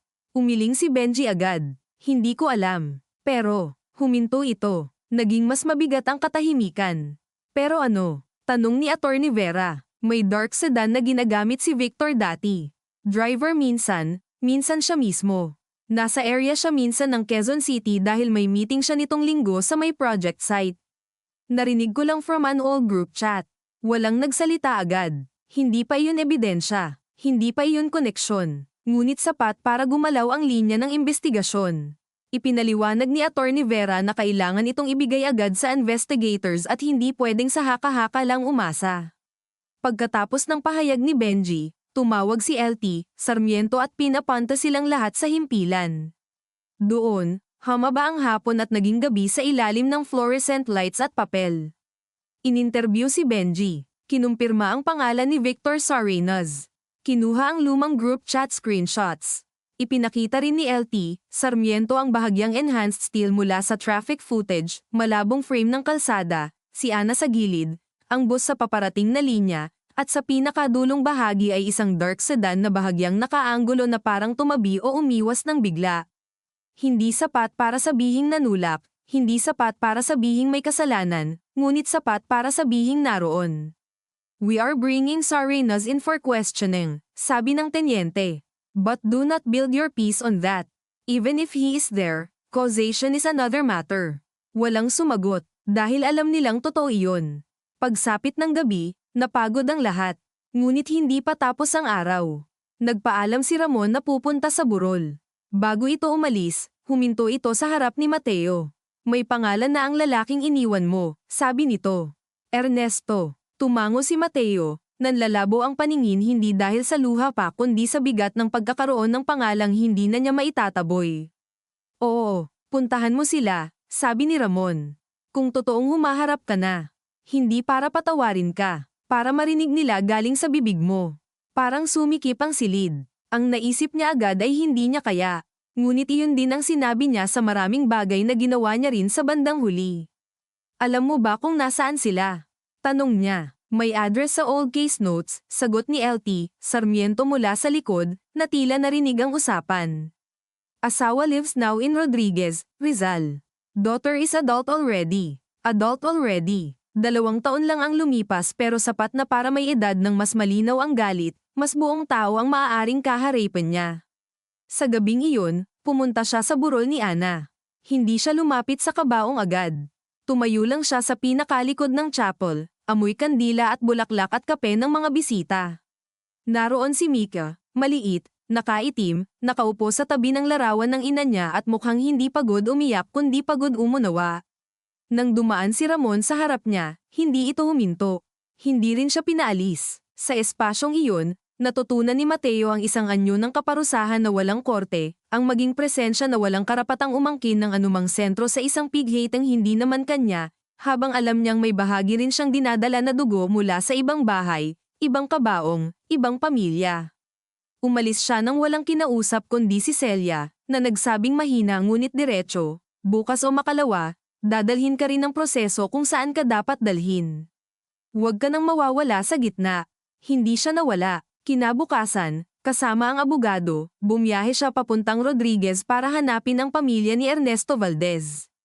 Habang paakyat ang kalsada at unti-unting kumukonti ang gusali at dumarami ang bukas na lote, naramdaman niyang ito na ang punto kung saan wala ng anumang opisyal na papeles ang makakasalo sa kanya. Ang himpilan, ang statements, ang investigators, lahat iyon ay may istruktura. Ito, wala, isang bahay, isang pamilya, isang pinto, at ang sariling mukha niyang kailangang ay lapit sa mga taong may pangalan na sa wakas ang lalaking iniwan niya. Nang huminto ang sasakyan sa tapat ng maliit na bungalow na may kupas na berdeng gate at bubong na yero na may ilang bahaging kinakalawang, agad naramdaman ni Mateo ang kakaibang tahimik ng lugar, ibang-iba sa ingay ng lungsod na kinasanayan niya, dahil dito ang maririnig mo ay tila mas magkakahiwalay at mas malinaw tilaok ng manok mula sa likod bahay, mahinang radyo mula sa kapitbahay na tumutugtog ng lumang awitin, tunog ng sandok sa kaldero mula sa bukas na kusina ng katabing bahay, at ang kuliglig na kahit araw pa ay tila naroroon na sa pagitan ng mga puno at bakod, walang makakapagsabi sa unang tingin na sa bahay na ito siya haharap sa pinakadirektang anyo ng resulta ng ginawa niya, at marahil iyon ang isa sa mga pinakamasakit tanggapin, na ang mga buhay na nasa Ira ay hindi laging nakatira sa malalaking trahedya kundi sa ganitong mga ordinaryong tahanan, sa simpleng gate, sa paso ng santan, sa tsinelas sa may pintuan, sa upuang plastik na nakasandal sa pader. Kasama niya si Attorney Vera ngunit huminto ito sa may sasakyan lamang. Ikaw ang dapat magsalita, sabi nito bago siya bumaba. Nandito ako kung kailangan nila ng malinaw na paliwanag sa proseso. Pero hindi ito pwedeng ako ang unang humawak. Tumango si Mateo, ngunit hindi siya agad nakalakad. Tinitigan niya ang gate na parang kaya nito siyang tanggihan kahit hindi pa niya hinahawakan. Sa loob ng ilang segundo, sumagi sa isip niya ang pinakaduwag na posibilidad ng magpaalam, sabihin sa abogado na hindi niya kaya, bumalik sa kotse, at hayaan na lang ang pulis o papel ang magdala ng balita sa pamilya. Mas maayos siguro, mas formal, mas kaunti ang kahihiyan, ngunit alam niyang iyon na naman ang parehong liko, ang parehong instinktong umatras kapag ang katotohanan ay kailangang manggaling sa mismong bibig niya. Kaya itinulak niya ang gate at pumasok. Isang dalagang nasa mid-20s ang unang lumabas mula sa pinto nang marinig ang yabag niya sa semento. Nakapambahay ito, may suot na lumang t-shirt at nakapusod ang buhok, at agad itong napatingin sa kanya ng may pagtataka at pag-iingat. Sa likod nito ay lumitaw ang isang babae na mahigit 50 na, payat, may salamin, at may mukha ng taong ilang ulit ng pinagod ng buhay ngunit hindi tumigil gumalaw dahil wala namang pagpipilian. Oh! Tanong ng matandang babae, hindi masungit, ngunit malinaw na hindi pa nagbibigay ng puwang sa anumang hindi kilala. Naramdaman ni Mateo na nanunuyo ang dila niya. Ako po si Mateo, sabi niya. Kayo po ba ang pamilya ni Ernesto Valdez? Nagbago agad ang hangin sa harap nila. Hindi pa man nila alam ang susunod niyang sasabihin, ang pagbanggit sa pangalan ay sapat ng magpaigting sa pakiramdam. Nagkatinginan ang mag-ina. Bakit? Tanong ng dalaga, mas matalas ang tono. May problema ba? Huminga si Mateo, ngunit hindi iyon sapat. May kailangan po akong aminin tungkol sa nangyari sa kanya. Ang matandang babae ang unang namutla. Hindi dramatiko, hindi napahawak sa dibdib o napasigaw. Parang dahan-daang pinatay ang ilaw sa loob ng mukha niya. Sino ka? Tanong nito muli, ngayon ay may nanginginig ng gilid ang boses. Ako po ang nakabangga sa kanya noon. Walang salitang sumabog agad. Mas masahol. Nawala ang tunog ng paligid sa pandinig ni Mateo, at sa loob ng isang mahabang segundo ay tanging ang paghinga nilang tatlo lang ang tila umiiral. Pagkatapos ay biglang lumapit ang dalaga. Ano? Halos pabulong na sigaw nito. Anong sabi mo? Ako po ang nakabangga sa tatay mo, ulit ni Mateo, at habang inuulit niya ay tila mas lumalaki ang pangungusap sa pagitan nila, parang bagay na hindi nakasya sa bakuran. 2 taon na ang nakalipas. At ngayon lang po ako hindi na niya natapos. Tumama ang palad ng dalaga sa pisngi niya ng buong lakas. Hindi siya umiwas. Yumandar ang ulo niya sa gilid at naramdaman niya ang alat ng dugo sa loob ng bibig niya kung saan tumama ang ngipin sa laman. Ngayon ka lang. Sigaw ng dalaga. Ngayon. Pagkatapos ng 2 taon. Pagkatapos naming maglibot sa presinto. Pagkatapos naming maghintay kung may sasaksi, kung may mahuhuli. Ngayon, sa pinto, napahawak ang matandang babae sa hamba, hindi pa rin umiiyak, ngunit halatang hindi na pantay ang paghinga. Lumapit si Attorney Vera mula sa gate nang maramdaman ang pagtaas ng boses, ngunit tinaas ni Mateo ang isang kamay, banayad, hudyat na huwag muna. Wala siyang karapatang protektahan ang sarili mula sa unang bugso ng galit. Pasensya na po, sabi niya, at narinig niya agad kung gaano iyon kakulang. Wala akong hinihinging tawad. Gusto ko lang pong sabihin sa inyo ng harapan at handa akong humarap sa kaso. Napatawa ang dalaga, ngunit punit ang tunog. Kaso, akala mo kaso lang ta. Itinuro nito ang loob ng bahay. Nakita mo ba kung anong itsura ng buhay namin nang mawala siya? Hindi mo nakita. Siyempre hindi mo nakita, kasi umalis ka. Doon pumasok ang ina, ang balo ni Ernesto, sa usapan sa wakas. Mia, sabi nito sa anak, ngunit hindi bilang pagpigil, higit bilang pagtatangka na kontrolin ang sariling tuhod. Hayaan mo siya magsalita, hindi nawala ang galit sa mukha ni Mia, ngunit umatras ito ng kaunti. Si Mateo ay halos hindi makahinga sa tindi ng kahihiyan, ngunit nagsimula siyang magsalaysay. Hindi mabilis, hindi pili ang bahagi, sinabi niya ang inuman, ang pagmamaneho, ang ulan, ang pagkakabangga, ang paglapit niya sa katawan ni Ernesto, ang pag-alam niyang buhay pa ito noon, at ang pag-alis niya. Nang binigkas niya ang linyang iyon na buhay pa ito at umalis pa rin siya doon unang umiyak ang balo. Hindi malakas, isang tunog lang na maiksi ngunit tumagos sa hangin na para bang may punit na tela. Napatingin si Mateo sa kanya at sa unang pagkakataon ay nakita niya hindi lang ang asawa ng biktima kundi isang partikular na babae, may manipis na balikat, may panginginig sa kamay, at may mukhang malamang ay ilang gabi ring nakatitig sa pintuan noon na umaasang may magsasabi ng totoo. Buhay pa, ulit ng babae, halos hindi niya madinig. Buhay pa siya nang iniwan mo. Hindi nakayanan ni Mateo ang tingin nito. Yumuko siya. Opo. Lumapit si Mia ulit at sa pagkakataong iyon ay itinulak siya sa dibdib. Hindi sapat para matamba, ngunit sapat para maramdaman niya ang lakas ng galit na matagal nang walang mukha at ngayoy biglang nagkatawan sa harap niya. Lumayas ka, sigaw nito. Lumayas ka sa harap namin. Alam mo ba kung paano namatay nanay ko sa kakakayod pagkatapos niyan? Alam mo ba kung paano pinilit ni Papa magtrabaho kahit may sakit na siya noon? Alam mo ba kung ilang gabi akong naghintay na baka may humarap? Tapos ikaw nandito, anong gusto mo, gaman pakiramdam mo? Dumating si Attorney Vera at mahina hong humakbang sa gilid, hindi sa pagitan nila kundi sapat para may kontrol kung lumala. Nandito siya para magbigay ng formal na pag-amin at impormasyon, sabi nito. Hindi ito para manghingi ng absolusyon. Wala kaming pakialam sa proseso nyo. Sagot ni Mia, nanginginig. Ngunit ang ina nito ay umangat ang kamay, at kahit umiiyak ay may awtoridad pa rin. Tama na, hindi iyon nangangahulugang patawad. Ibig lamang sabihin, marahil, napagod na siyang sumigaw. Tiningnan niya si Mateo ng diretso. Anong mangyayari ngayon? Ito na ang pinakamahirap na bahagi ng katotohanan, hindi pa rin tiyak. Nasa pulis na po ang statement ko, sagot ni Mateo. May abogado po ako, haharap po ako. At kung may danyos o anumang maitutulong sa legal na paraan, gagawin ko po. Muli, narinig niya ang kapayatan ng mga salitang iyon sa harap ng kanilang nawala. Ngunit wala na ring ibang anyo ng responsibilidad na pwede niyang simulan. Danyos, bulong ng balo, at saka dahan-daang umiling. Walang katumbas yan. Alam ko po, hindi, sabi nito, at ngayon ay may kakaibang linaw ang boses kahit may luha. Hindi mo alam, dahil umuwi ka. Dahil natulog ka, dahil nagpatuloy ka, kami hindi. Sa likod niyon, wala nang may dadahilang argumento si Mateo. Tumayo lang siyang parang taong dapat tumanggap ng anumang ibato sa kanya. At sa sandaling iyon, may narinig silang motor sa labas at tahol ng aso. Lumabas ang isang kapitbahay, sumilip, at agad ding naunawaan na may mabigat na nangyayari kaya umatras. Ganoon kabilis sa mga lugar na ito, may mararamdaman ng buong paligid ngunit hindi agad makikialam. Maya-maya ay tumalikod si Mia at pumasok sa bahay, marahil para umiyak ng hindi sa harap nila o marahil para tawagan ang sinuman na dapat makaalam. Ang ina naman ay nanatili sa may pinto.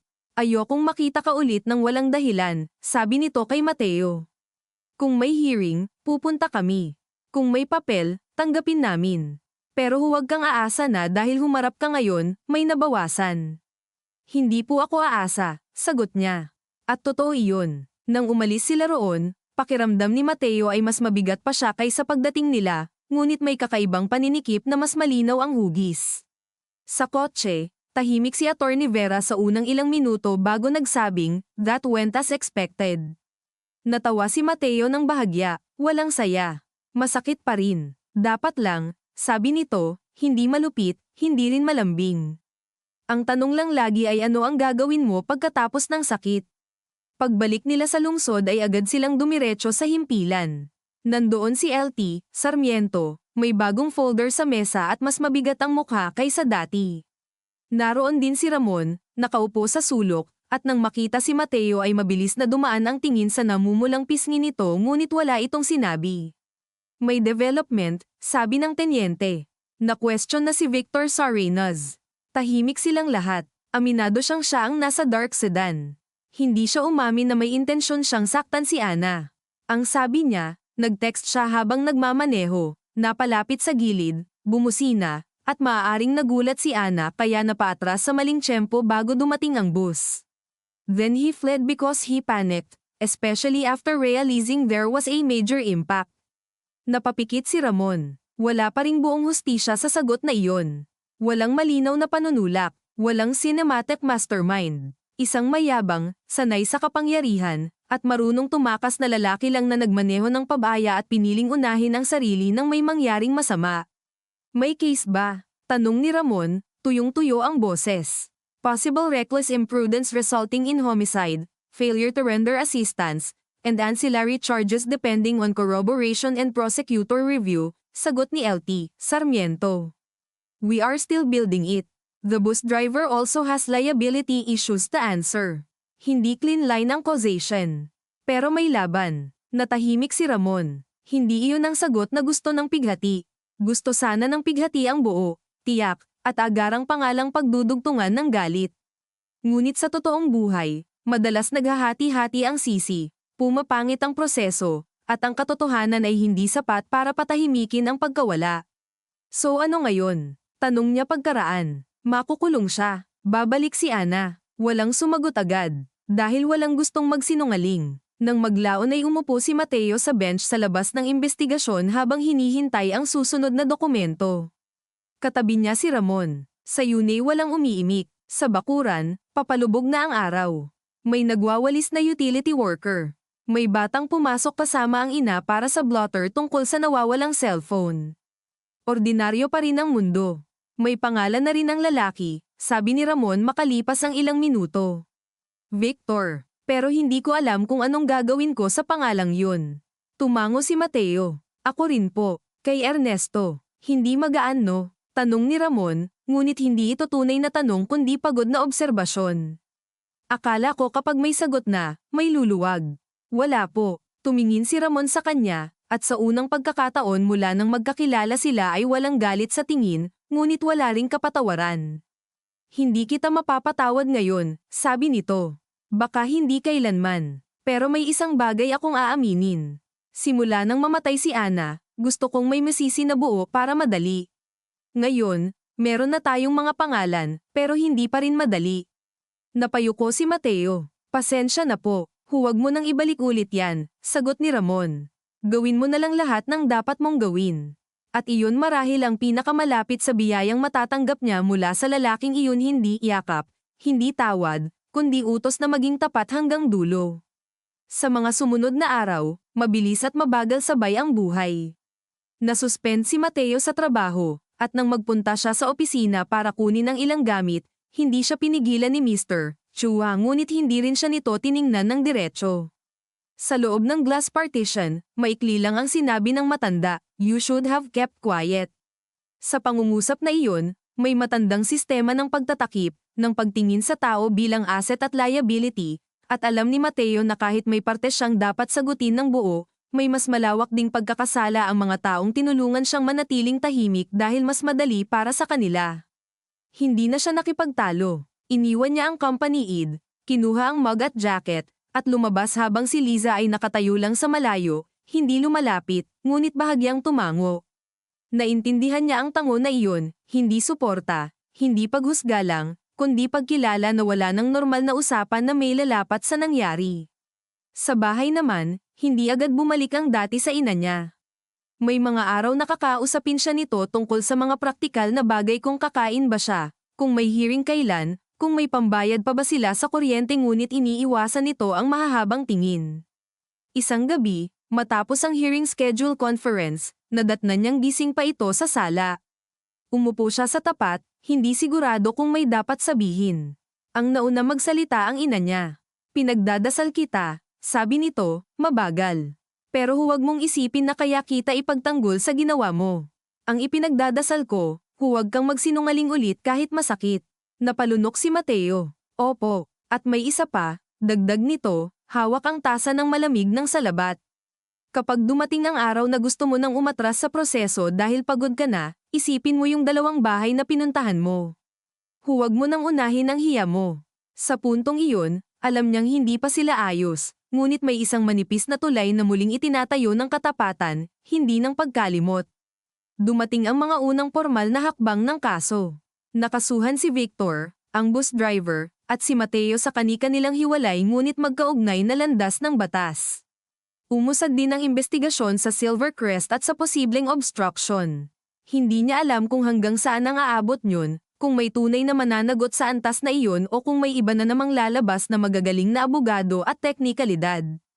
Ngunit gumagalaw ang mga papel, at sa Pilipinas, minsan iyon pa lang ay isang uri na ng himala at panibagong parusa, dahil mabagal ang hustisya at sa bagal nito ay paulit-ulit mong uulitin ang parehong sugat sa iba't ibang opisina, affidavit, at hearing room. Ilang linggo matapos ang lahat, bumalik si Mateo sa funeral home sa araw ng huling lamay ni Ana, hindi para makihalo kundi para ihatid ang isang sobre ng tulong na legal na inabiso ni Attorney Vera na maaaring tanggapin o tanggihan ng pamilya. Si Ramon ang lumabas. Tiningnan niya ang sobre, saka si Mateo. "Tatanggapin namin hindi dahil kulang sa hiya, kundi dahil may batang naiwan," sabi nito. Pero hindi nito binabago ang anuman. "Alam ko po." Tahimik silang tumayo sa ilalim ng onang habang umuulan ng marahan. "Mika asked me yesterday if bad people cry," sabi ni Ramon bigla. Hindi ko masagot agad. Tumigil ang hininga ni Mateo. "Ano pong sinabi niyo?" Sabi ko, umiiyak din. Pero hindi ibig sabihin nun tapos na ang ginawa nila. Tumango si Mateo. "Tama po, hindi ka kontrabida sa pelikula, Mateo," sabi ni Ramon, nakatingin sa ulan. "Mas mahirap ka roon. Tao ka. Kaya mas nakakatakot." Hindi alam ni Mateo kung paakit o biyaya ang pangungusap na iyon, ngunit alam niyang totoo. Sa huli, wala siyang nahanap na malinis na pagtubos. Wala ring biglang kapatawaran mula sa pamilya ni Ernesto. Wala ring yakap ng ina niyang parang walang nangyari. Wala ring hustisyang agad na bumalik ng buhay sa mga naulila. Ang meron lamang ay isang masakit na pagpapatuloy, mga araw ng hearing, mga gabing tahimik ang bahay, mga pangalang hindi na abstract, mga mukha ng taong hindi niya maaaring kalimutan, at isang pasyang hindi na muling lilihis sa katotohanan kahit ubusin nito ang dating anyo ng buhay niya. At sa gitna ng lahat ng iyon, may isang umaga, habang nagwawalis siya sa harap ng bahay dahil wala pa siyang trabaho at ayaw niyang umupo lang, lumabas ang ina niya at iniabot sa kanya ang tasa ng kape nang walang salita. Tinanggap niya iyon. Hindi pa patawad. Hindi pa paghilom. Ngunit mainit ang tasa sa kamay niya, at sa simpleng init na iyon ay may maliit na paalala na kahit may mga bagay na hindi na mababalik, may ilang relasyon na pwedeng manatili hindi dahil nalinis na ang sugat kundi dahil pinili ninyong hindi na muling takasan ang pagtingin dito. Sa malayo, may umaandar na jeep, may batang tumatawa sa kanto, at ang araw ay ordinaryo ulit, gaya ng lahat ng araw na kailangang dalhin ng mga buhay na naiwan ang bigat ng mga desisyong hindi na mababawi.